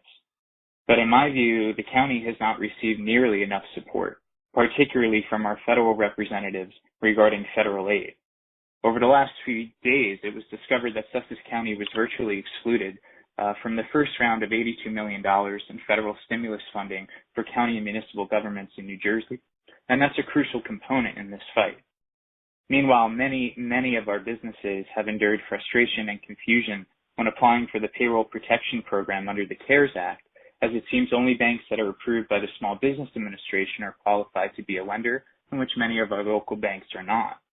This is unacceptable, It shouldn't be this way, and it shouldn't have to be said that Sussex County deserves so much better than what it has received when it comes to federal aid. There are 140,488 people in Sussex County, and therefore 140,488 reasons why we need state and federal support. 70% of our residents commute outside the county for work, many a short hop and skip away to New York City and that area, which is now widely viewed as the epicenter of this pandemic, and yet we have received really none when it comes to federal aid, not a penny. I hope that trend changes and changes soon, and in the meantime, I'm grateful to my fellow freeholders, our legislative office, and our administrative team who have been working hard every day for weeks to help us get where we need to be. That will continue to be the focus, as I think we're all focused on putting this crisis behind us, and I'm very much looking forward to that day very soon. But please check our official county COVID-19 website for the most up-to-date information, which is sussex.nja.us/COVID-19, or call the Sussex County COVID-19 hotline weekdays from 9 to 4 at 973-579-9488 to speak with a Division of Health staff member or a Medical Reserve Corps volunteer. Thank you so much for your time. Thank you for dealing with us in these unique circumstances, and I'm very much looking forward to the day we put this behind us. So thank you, Freeholder Director Patillo, and that concludes my report today. Thank you. Freeholder Josh Hertzberg? Yes, thank you, Sylvia. This is a scary time for everyone. Everybody's worried about their health, their family's health, their loved ones, for the health of our fellow Americans, and for the health of our republic and its economy. So many things are being affected right now, and there's so many questions, and there's just not a lot of answers. What you're supposed to do, what you're not supposed to do, it changes daily. We're all trying to figure this out together while adapting to everything as we learn it, as it comes. The one thing in our country that seems to always be a constant is that when times get tough, our country does come together, and that's when we're at our best.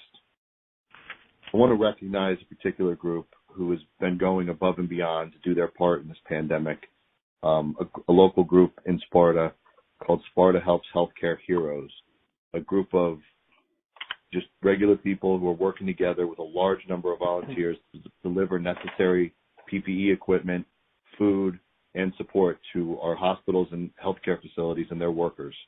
They've raised over $20,000 in money and goods to help the healthcare workers locally who are on the front lines. Those donations came from individuals, from local businesses, and even many from Sparta Youth sports organizations.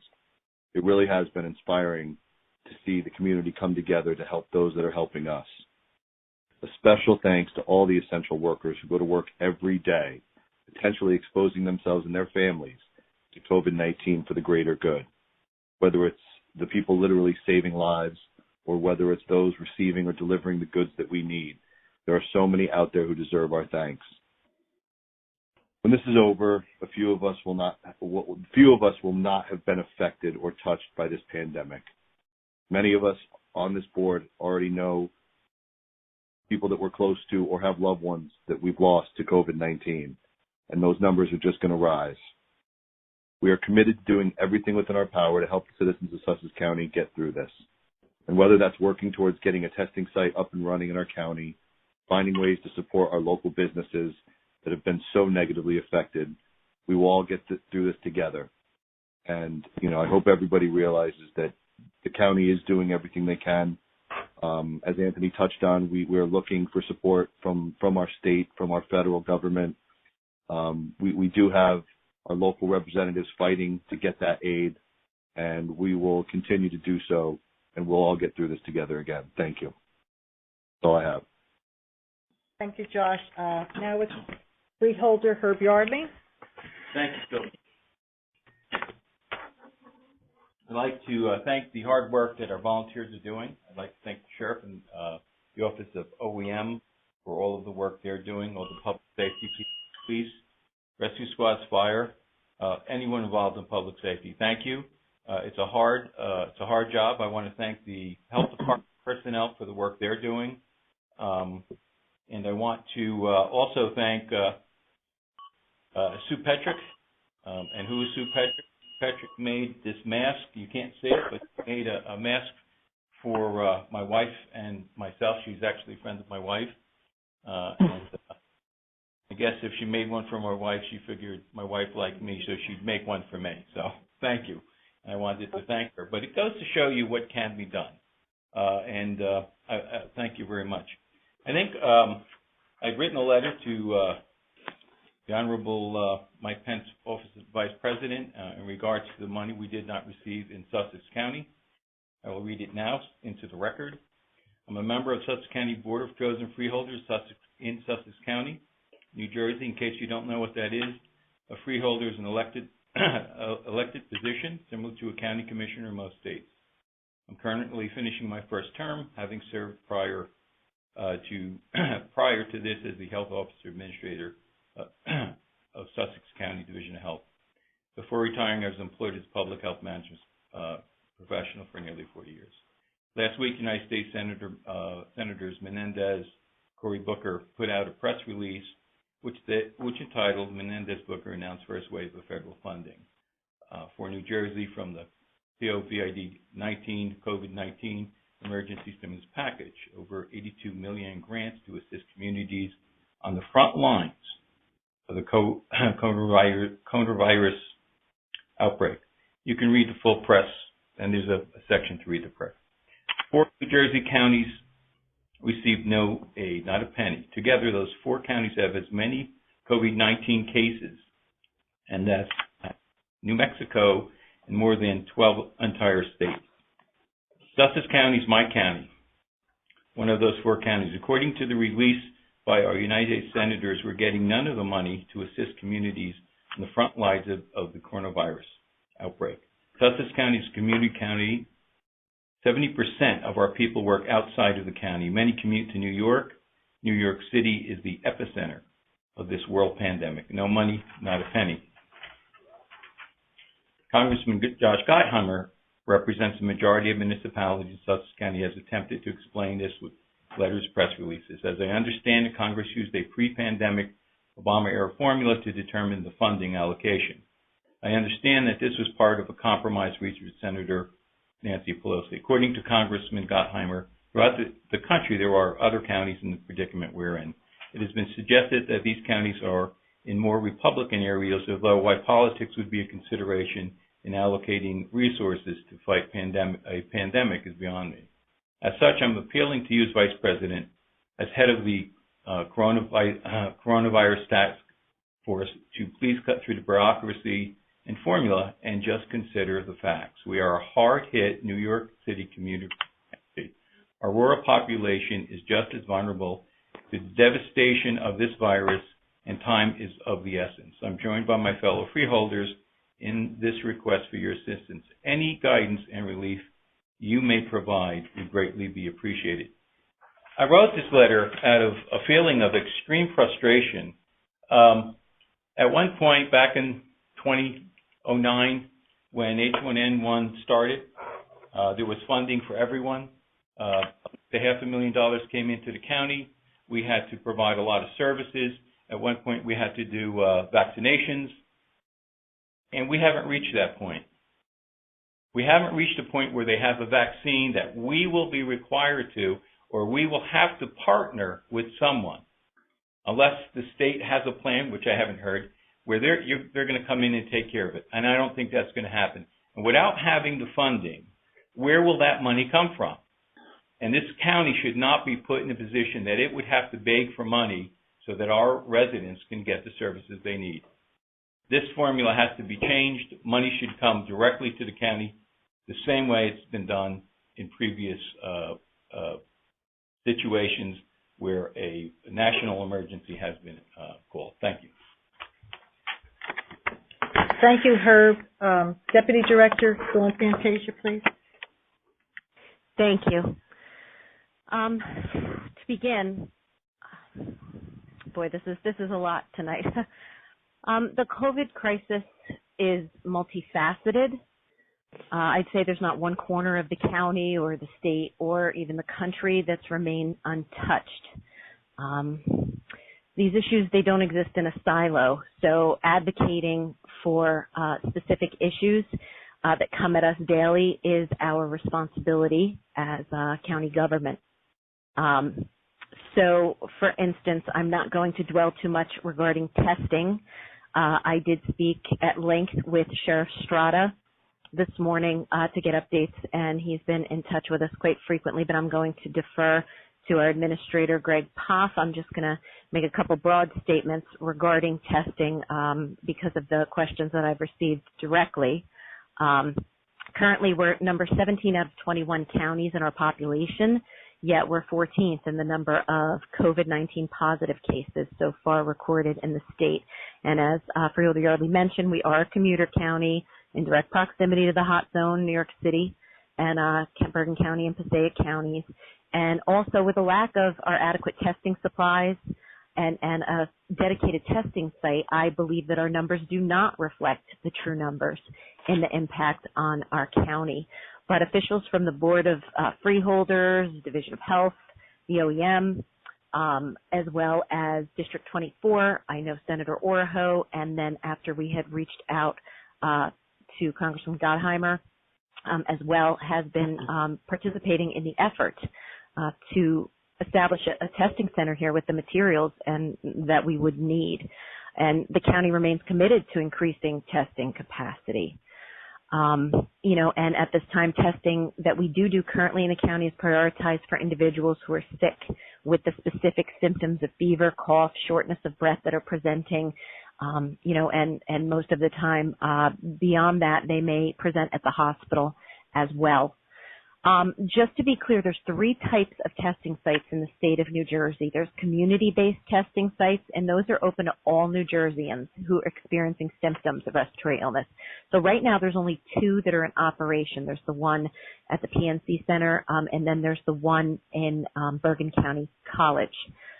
So those are the only 2, and they alternate days. Now, the governor did announce yesterday that FEMA has extended their stay there, which is great news for the state of New Jersey, because originally we thought that they would be leaving, but they've extended, I believe, through the month of May.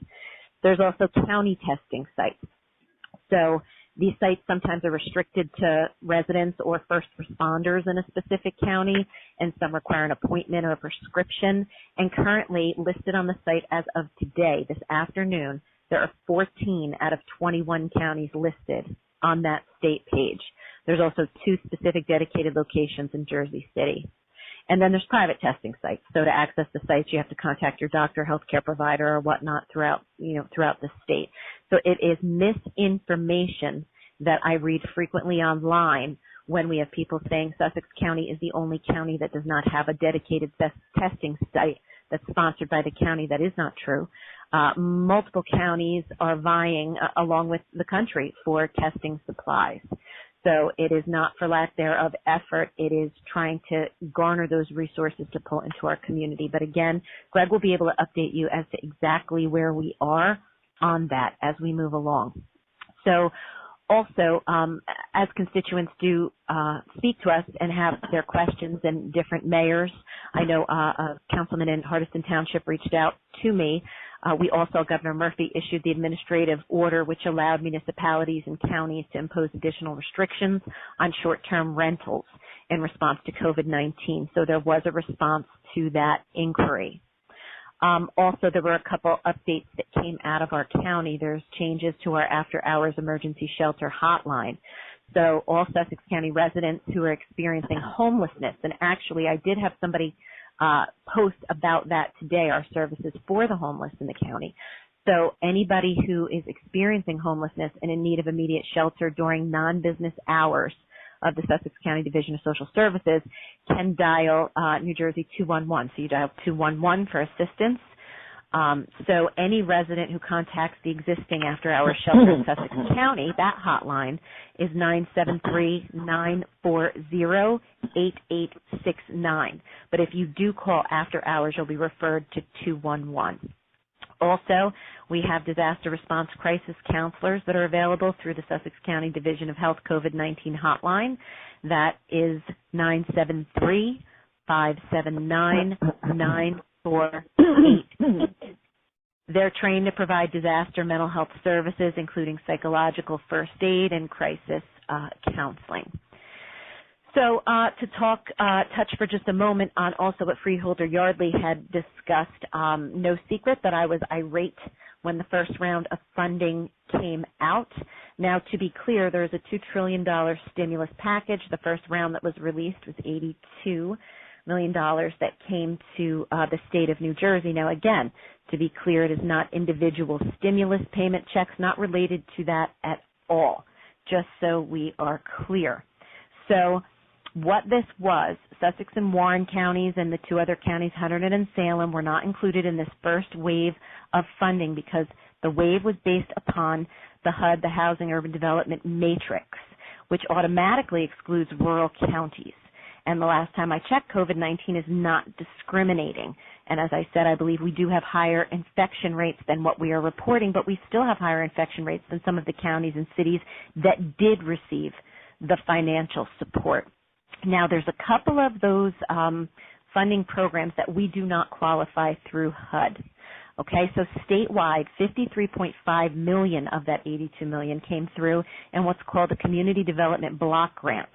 And that's been awarded to help communities fund infrastructure, economic development projects, public facilities installation, community centers, code enforcement, homeowner assistance, et cetera. Now, there was another $26 million that came through in emergency solutions grants, and that helped rental assistance, eviction protection, anti-homelessness programs, and then nearly $2 million in housing opportunities for persons with AIDS. That's delivered to assist low-income New Jerseyans living with HIV and AIDS. So in those areas of the emergency solutions grants, our rental population is a bit lower than other parts of the county, as well as those who are homeless and afflicted by HIV/AIDS. However, the other portion of the funding we were excluded from, and in the press release from Senators Booker and Menendez, they did speak saying that that first wave was to help keep our health departments fully staffed, retrofitting facilities, testing or providing grants to struggling businesses and nonprofits. Sussex County experiences all of those things. So for the money outside of what I had mentioned before that we may not qualify for, Sussex County is just as worthy as are these other three counties to receive that. And to use an antiquated and outdated method of funding that automatically excludes rural counties cannot move forward. Now, Congressman Gottheimer has, and I have spoken, he informed me that moving forward, he and about 100 of his bipartisan colleagues have identified this and forwarded it to the House Speaker for reexamination. I certainly hope it is reexamined and closely because, quite frankly, this state and this county cannot weather being looked over because an antiquated HUD or census-based formula is being used. It is unfair, it is inequitable, and it is our duty to advocate for our population. I do have a PPE update for you. The Sussex County Division of Health has set up a donation center to collect personal protective equipment from any individual, business, or public organizations such as schools. They collected gloves, masks, gowns, eye and face protection, ski goggles even for healthcare workers to act as splash protection for the eyes. So as of now, the Division of Health staff processes these donations, and they track the inventory and they share the information with the Sussex County OEM. Presently, the donations have slowed a bit from the public, but we're still receiving some small donations. So materials have been distributed to those who are most in need of the PPE. So in other words, Sussex County first responders, some of our long-term care locations. And, you know, as per the New Jersey directive, all hospitals request directly from the state and they receive PPE from the state. So this also includes Newton Medical Center. But the county is still lacking PPE. So donations can be brought to the Sussex County Office of Mosquito Control. It's located at 150 Morris Turnpike in Newton, Monday through Friday between 10 and 3. And you'll receive a donation form and a receipt at the donation site. So again, we're looking for gloves, coveralls, Tyvek suits, medical gowns, any size of any of these items we'll accept. face shields, goggles, N95 masks, procedure masks, P100 masks, air purifying respirators, and any requests from the community who may hear this can also send that request to the Sussex County Office of Emergency Management. So I'd really like to thank our community members and businesses and public organizations for their donations. And the health department does recommend that all individuals wear a cloth face covering if out in public, and again, that is to protect others from you. So if everybody is wearing it, it should collect any particulate that might be emitting from you. Practice social distancing 6 feet apart, good respiratory hygiene, cover your coughs and sneezes, wash your hands with soap and water or use alcohol-based sanitizer, and stay home if you feel ill. There's also a hotline dedicated for public questions relating to COVID-19. That's open Monday to Friday from 9 to 4. You can dial 973-579-9488. That hotline is staffed with trained nursing professionals, and disaster crisis counselors are available to speak with residents coping with COVID-19. Just please note the hotline is not open this Friday, April 10th, in observance of Good Friday. And there's one final issue that I would be remiss not to cover, and that is our governor's executive order 118 yesterday, and that was the order to close state parks and forests and county parks as well. This I was not in agreement with. Today, the governor did say, he stated never say never, but he strongly doesn't see this happening in the immediate future. However, we did write a letter. I actually authored the letter and supported by my fellow freeholders and sent to Governor Murphy. I do want to point something out as well. Stoke State Forest happens to be a water source. There are residents who live in that area that use that as their primary drinking water source as well, because they do have well water that they do not normally drink or feel falls within the levels of what they would want based upon their proximity to the lake, based upon septics that are in the area, and based upon mineral content of their water. So I did receive a message from a constituent saying that this was forcing her into the stores, into the closed environment of the stores, instead of being able to source her water. So I did receive confirmation that Senator Oraho has passed that issue along to the DEP and to the governor's office for review, specifically for water sourcing at Stokes. But as Herb Yardley had said, I would like to read my letter into the record that was sent to Governor Phil Murphy regarding Executive Order 118. Dear Governor Murphy, the County of Sussex is home to Alamuchee Mountain State Park, High Point State Park, Hopatcong State Park, Kittatinny Valley State Park, Stoke State Forest, Swartzwood State Park, and Wawayanda State Park. Under Executive Order 118, residents are now prohibited access to each of these recreation areas. As you have repeatedly stated, we are asking much of each and every resident in the state, and we must all be committed to flattening the curve. I fully appreciate and respect the state's aggressive efforts to contain the spread of COVID-19, which requires much sacrifice and discipline to protect our most vulnerable populations. However, I believe Executive Order 118 will have the unintended consequence of forcing a greater concentration of people from wide open rural spaces into smaller residential areas. By limiting access to outdoor spaces such as parks, forests, and trails, and instead encouraging people to return to neighborhoods, you are in essence condensing the population and exponentially increasing the likelihood of close encounters between individuals. This is a high-stress time, with many pushed to the brink, whether a student trying to acclimate to a new school environment through distance learning, an educator trying to navigate this new world of instruction, a parent who is working from home and or trying to help a child with schoolwork, an essential employee and or healthcare worker or first responder working long hours in the face of danger, or a retiree who is concerned about their health due to age and pre-existing medical conditions. Economically speaking, this health crisis is nothing short of devastating. Additionally, many people live alone, and distancing can be mentally crippling and no doubt cause further grief, loneliness, and anxiety. Under the recommended social distancing guidelines, outdoor activities are healthy, safe, and an integral part of maintaining a healthy lifestyle and mental well-being. there must exist the ability to expend energy in the ample outdoor spaces we are fortunate to have in Sussex County. With spring break approaching for the 1.3 million students across the state, restrictions of outdoor open spaces will only compound anxiety.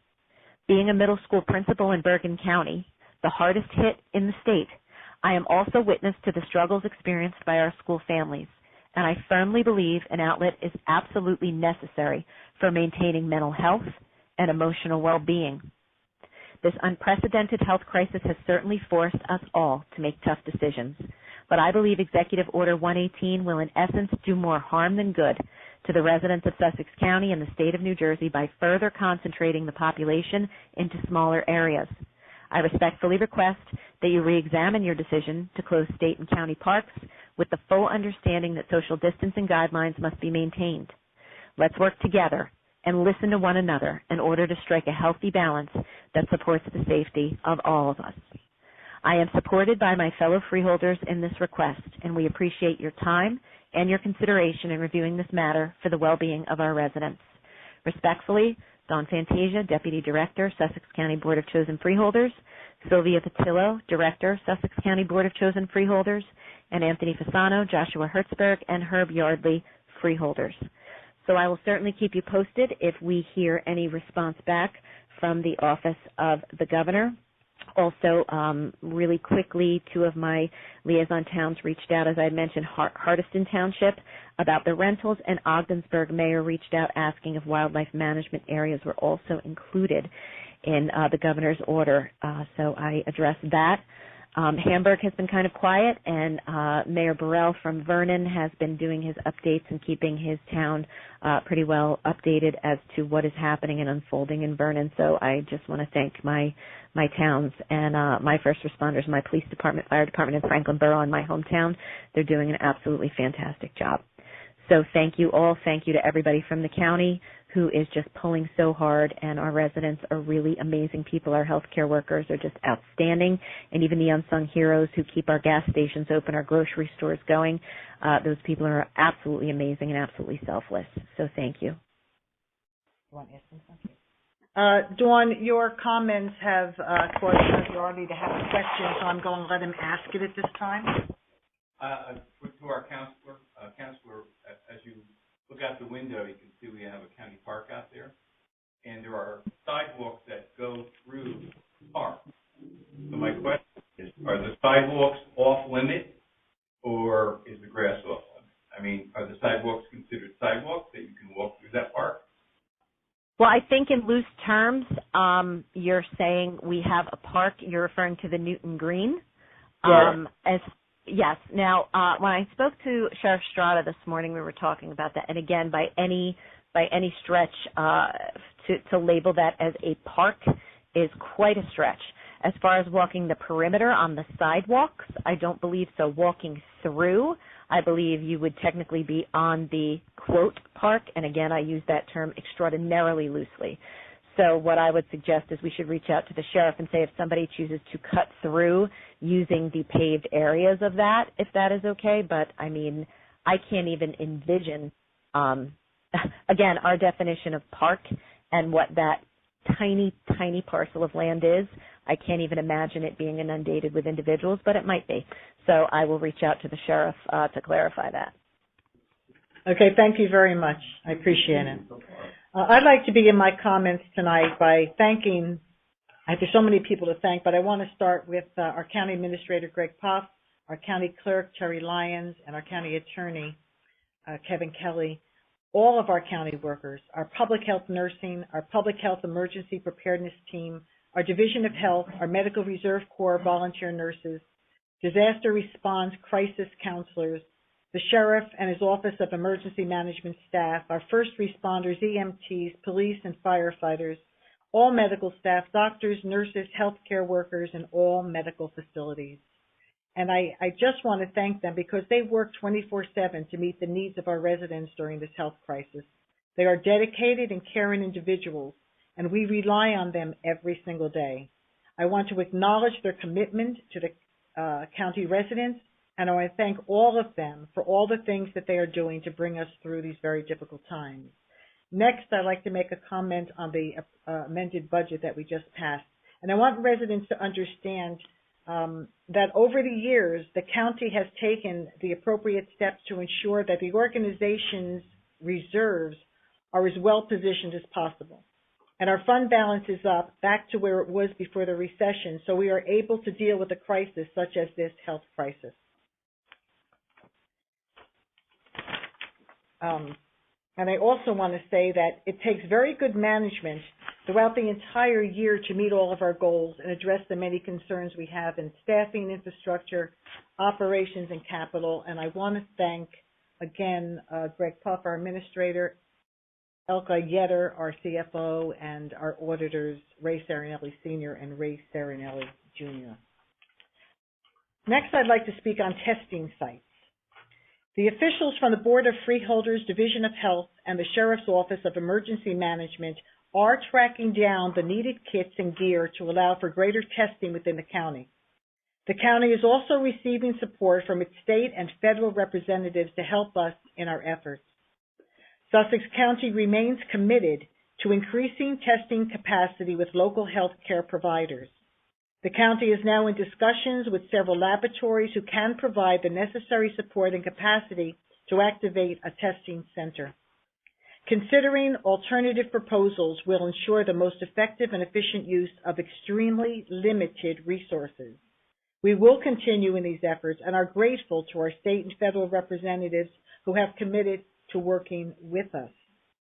For those of you that don't know it, we have a food pantry home delivery. The Sussex County Hunger Coalition stakeholders and the Sussex County Human Services Advisory Council are collaborating to create a safe, efficient method of food distribution for those in Sussex County.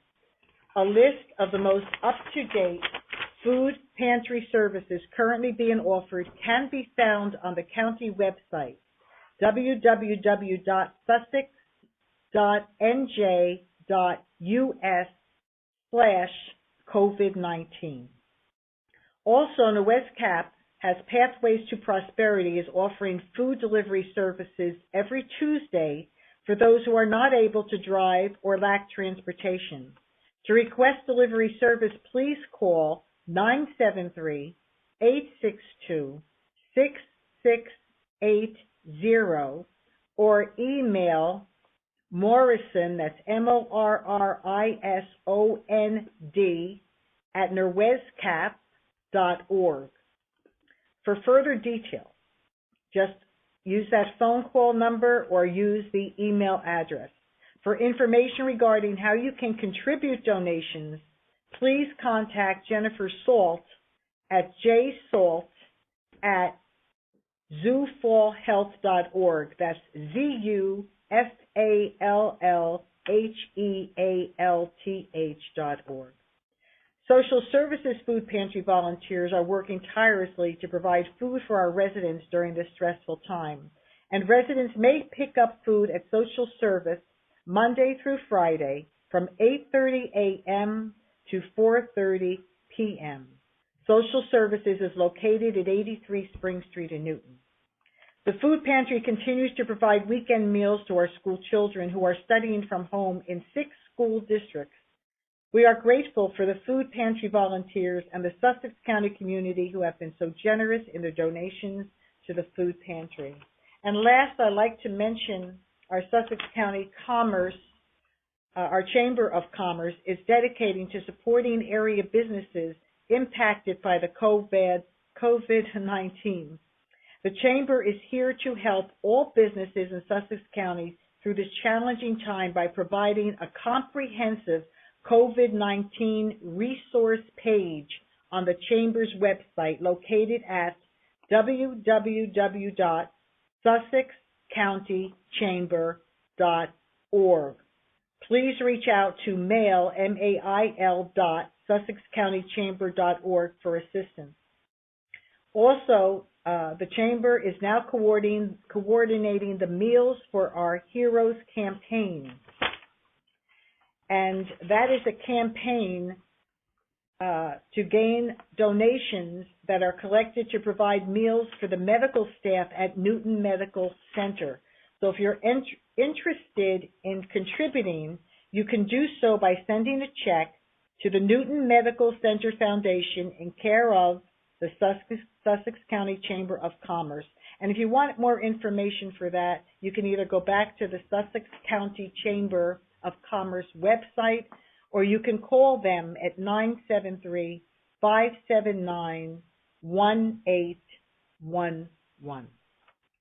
Okay, that is the end of my comments, and at this time I have to ask the freeholders if we could possibly change our next meeting on the 22nd to a 4:30 p.m. start.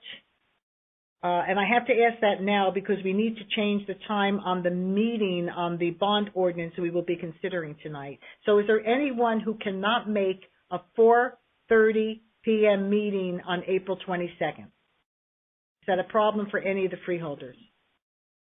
No. Anthony? No, I'm good. Josh? I'm good. And Herb, you're okay? All right, well then let's mark that the meeting on April 22nd will be changed to a 4:30 p.m. starting time. Okay? Okay, let's go on. Now we're at number 13, which is the approval of the consent agenda, and tonight we do not have a consent agenda for this meeting, so we can move on for the approval of the minutes. I would like to take the next 3 sets of minutes in one vote, only because everyone was present at all of those 3 meetings. So could I have a motion to move the regular minutes from March 25th, 2020, to also approve the minutes for the Freeholder emergency meeting on March 20, 2020, and the minutes from the executive session on March 20, 2020. So moved, Fantasia. Second, Hertzberg. Hertzberg, okay. Is there any discussion? Okay, all in favor, please signify by saying aye. Aye. Aye. Aye. Okay, good. Now we're at 15, appointments and or resignations. Can I please have a motion to move, the resolution, which is the appointment of Richard Tomko as first alternate member to the Sussex County Planning Board for a term of 3 years, and said term to begin immediately and expire December 31st, 2023. A motion, please. So moved, Hertzberg. Okay, second? Second, Anthony. Okay, is there any discussion? All right, all in favor, please signify by saying aye. Aye. Aye. Okay, thank you very much. Number 16, resolutions, we can take A through F. A through F, correct? Yes, could I have a motion to adopt said resolutions from A to F? Herb Yardley, I'll make the motion. Herb made the motion. Is there a second? Second, Fantasia. Okay, Dawn Fantasia has a second. Terry, could you please give us a roll call vote? Freeholder Fantasia? Yes. Freeholder Fasano? Yes. Freeholder Hertzberg? Yes. Freeholder Director Patillo? Yes. Freeholder Yardley? Yes. Okay, number 17 is awards of contract change orders bids. The Board of Chosen Freeholders of the County of Sussex has reviewed the award of contract/change orders /bids consisting of various proposed resolutions and determined that adoption of the said resolutions is in and will further the public interest. May I please have a motion to approve contracts A to F? So moved, Hertzberg. Herb Yardley made the motion. Is there a second? Josh? Fantasia, second. Okay, Dawn Fantasia is a second. Is there any discussion?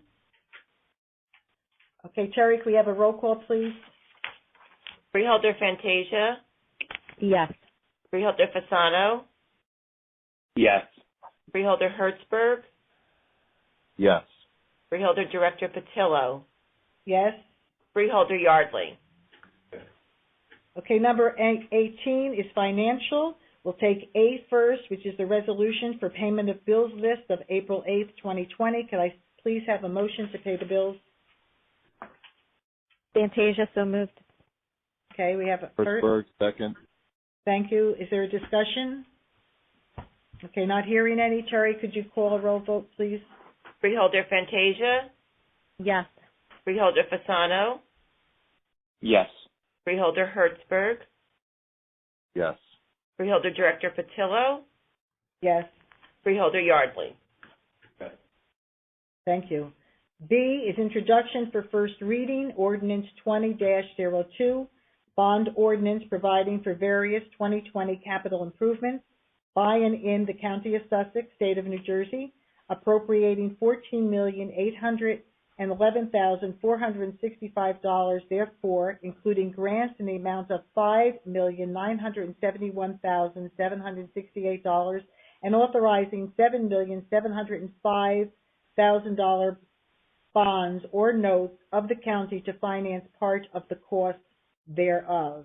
I need a motion to adopt this ordinance on first reading and authorize the clerk to advertise this ordinance as introduced for first reading and also post same on the bulletin board in the lobby of the County Administrative Center, together with a notice of public hearing stating that a hearing will be held on April 22nd, 2020 at 4:30 p.m. prior to final adoption of this ordinance. Would someone please make that motion?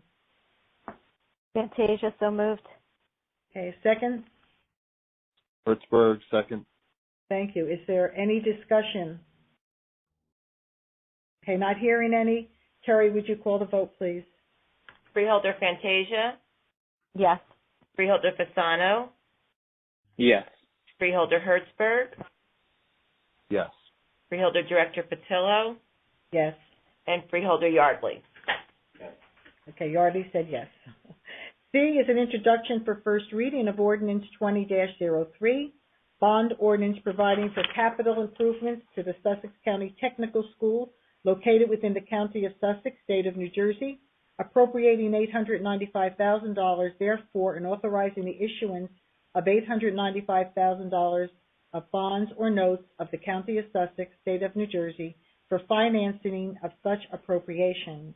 So I need a motion to adopt this ordinance on first reading and authorize the clerk to advertise this ordinance as introduced for first reading and also post same on the bulletin board in the lobby of the County Administrative Center, together with a notice of public hearing stating that a hearing will be held on April 22nd, 2020 at 4:30 p.m. prior to final adoption of this ordinance.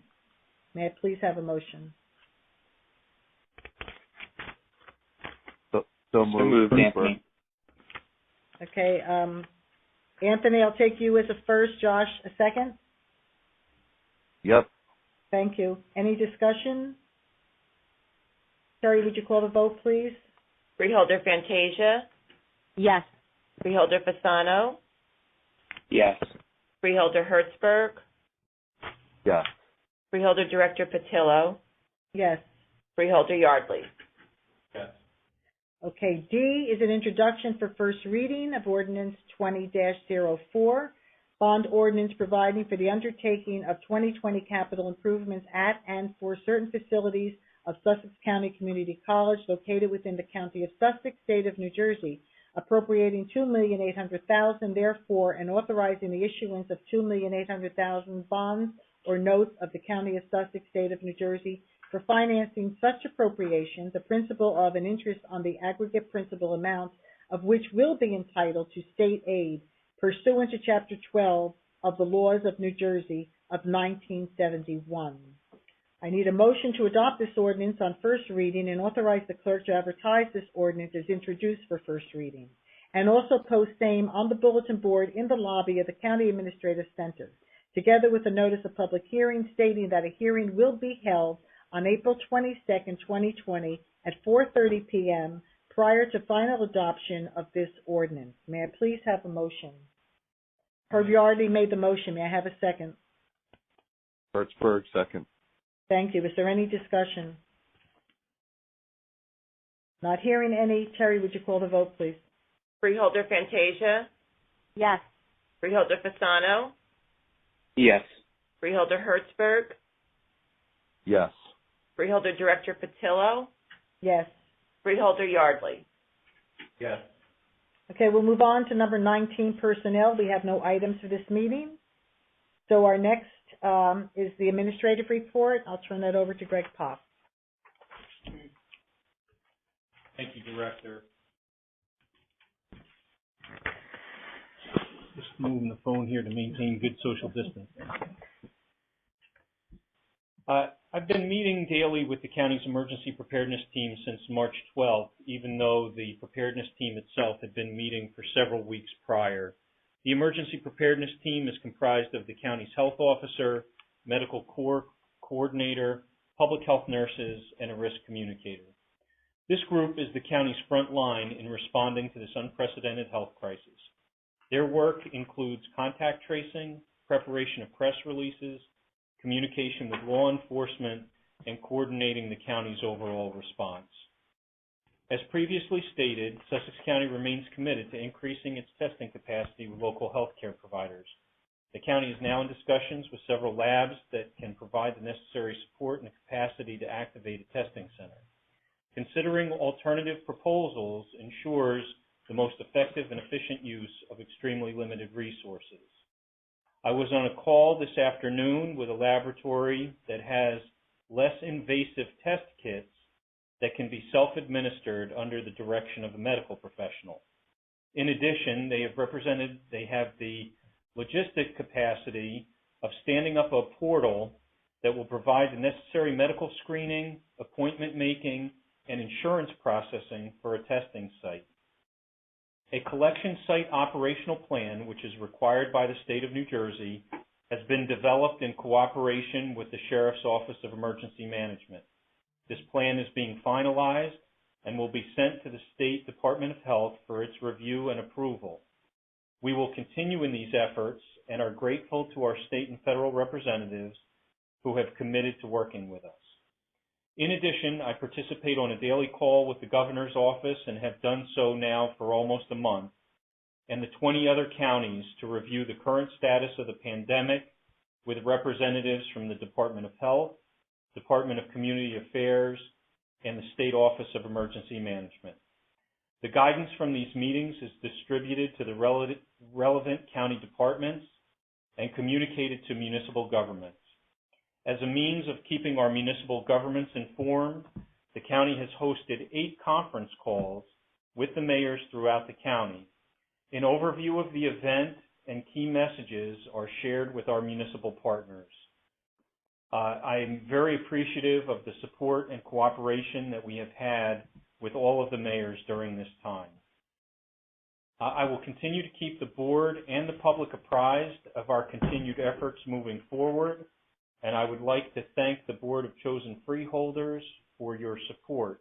I would also like to recognize all of the county employees who have been working through these very difficult times and how we've been very successful in continuing to provide our much-needed services to the most marginal in our county. I would like to wish everyone a wonderful holiday season while observing the necessary social distancing. Thank you, and that concludes my report. Thank you very much. Turn that off. I'm just turning the phone back to me. Okay. We do not have a county council report this evening. For the freeholders, is there any unfinished business that any of you would have? Not hearing any. Is there any new business that you would like to bring tonight? Okay, not hearing anyone. Then this will be our last public session from the floor. And this public session, you can speak on anything. It doesn't have to be on the agenda. And before we open for this public session, we ask callers wanting to make a comment to state their name and municipality, and then the clerk will create a roster and she will call each in the order received, and each speaker has 3 minutes. So could I have a motion to open the floor for public comment, please? So moved, Anthony. Anthony, second is Herb Yardley. All in favor, please signify by saying aye. Aye. Aye. Right now we're open to the public. Is there anyone that is on this conference call that would like to speak? Please give us your name and the name of your municipality. Yes, good evening. Doreen Edwards Vernon. Yes, Doreen. Is there anyone else? All right, Doreen, you have the floor. Yes, thank you very much for the update, everybody. Good reporting and very well stated. And Dawn, you're an excellent letter writer. I would definitely recommend you for an author type of scenario. What I want to know is, in regards to the funds that Sussex County and the other counties not getting in this area, has anybody reached out to our governor to have him push and to find out why in this great state of New Jersey some counties were left out when they should have not been? Herb, you want to take that question? I'll try to answer that question. During the negotiations for the release of the funds, it was decided that if you didn't have certain things such as HUD programs or a city with 50,000, there's a multitude of things that they put into criteria that they put into it, which led it to be that rural communities don't get the funding.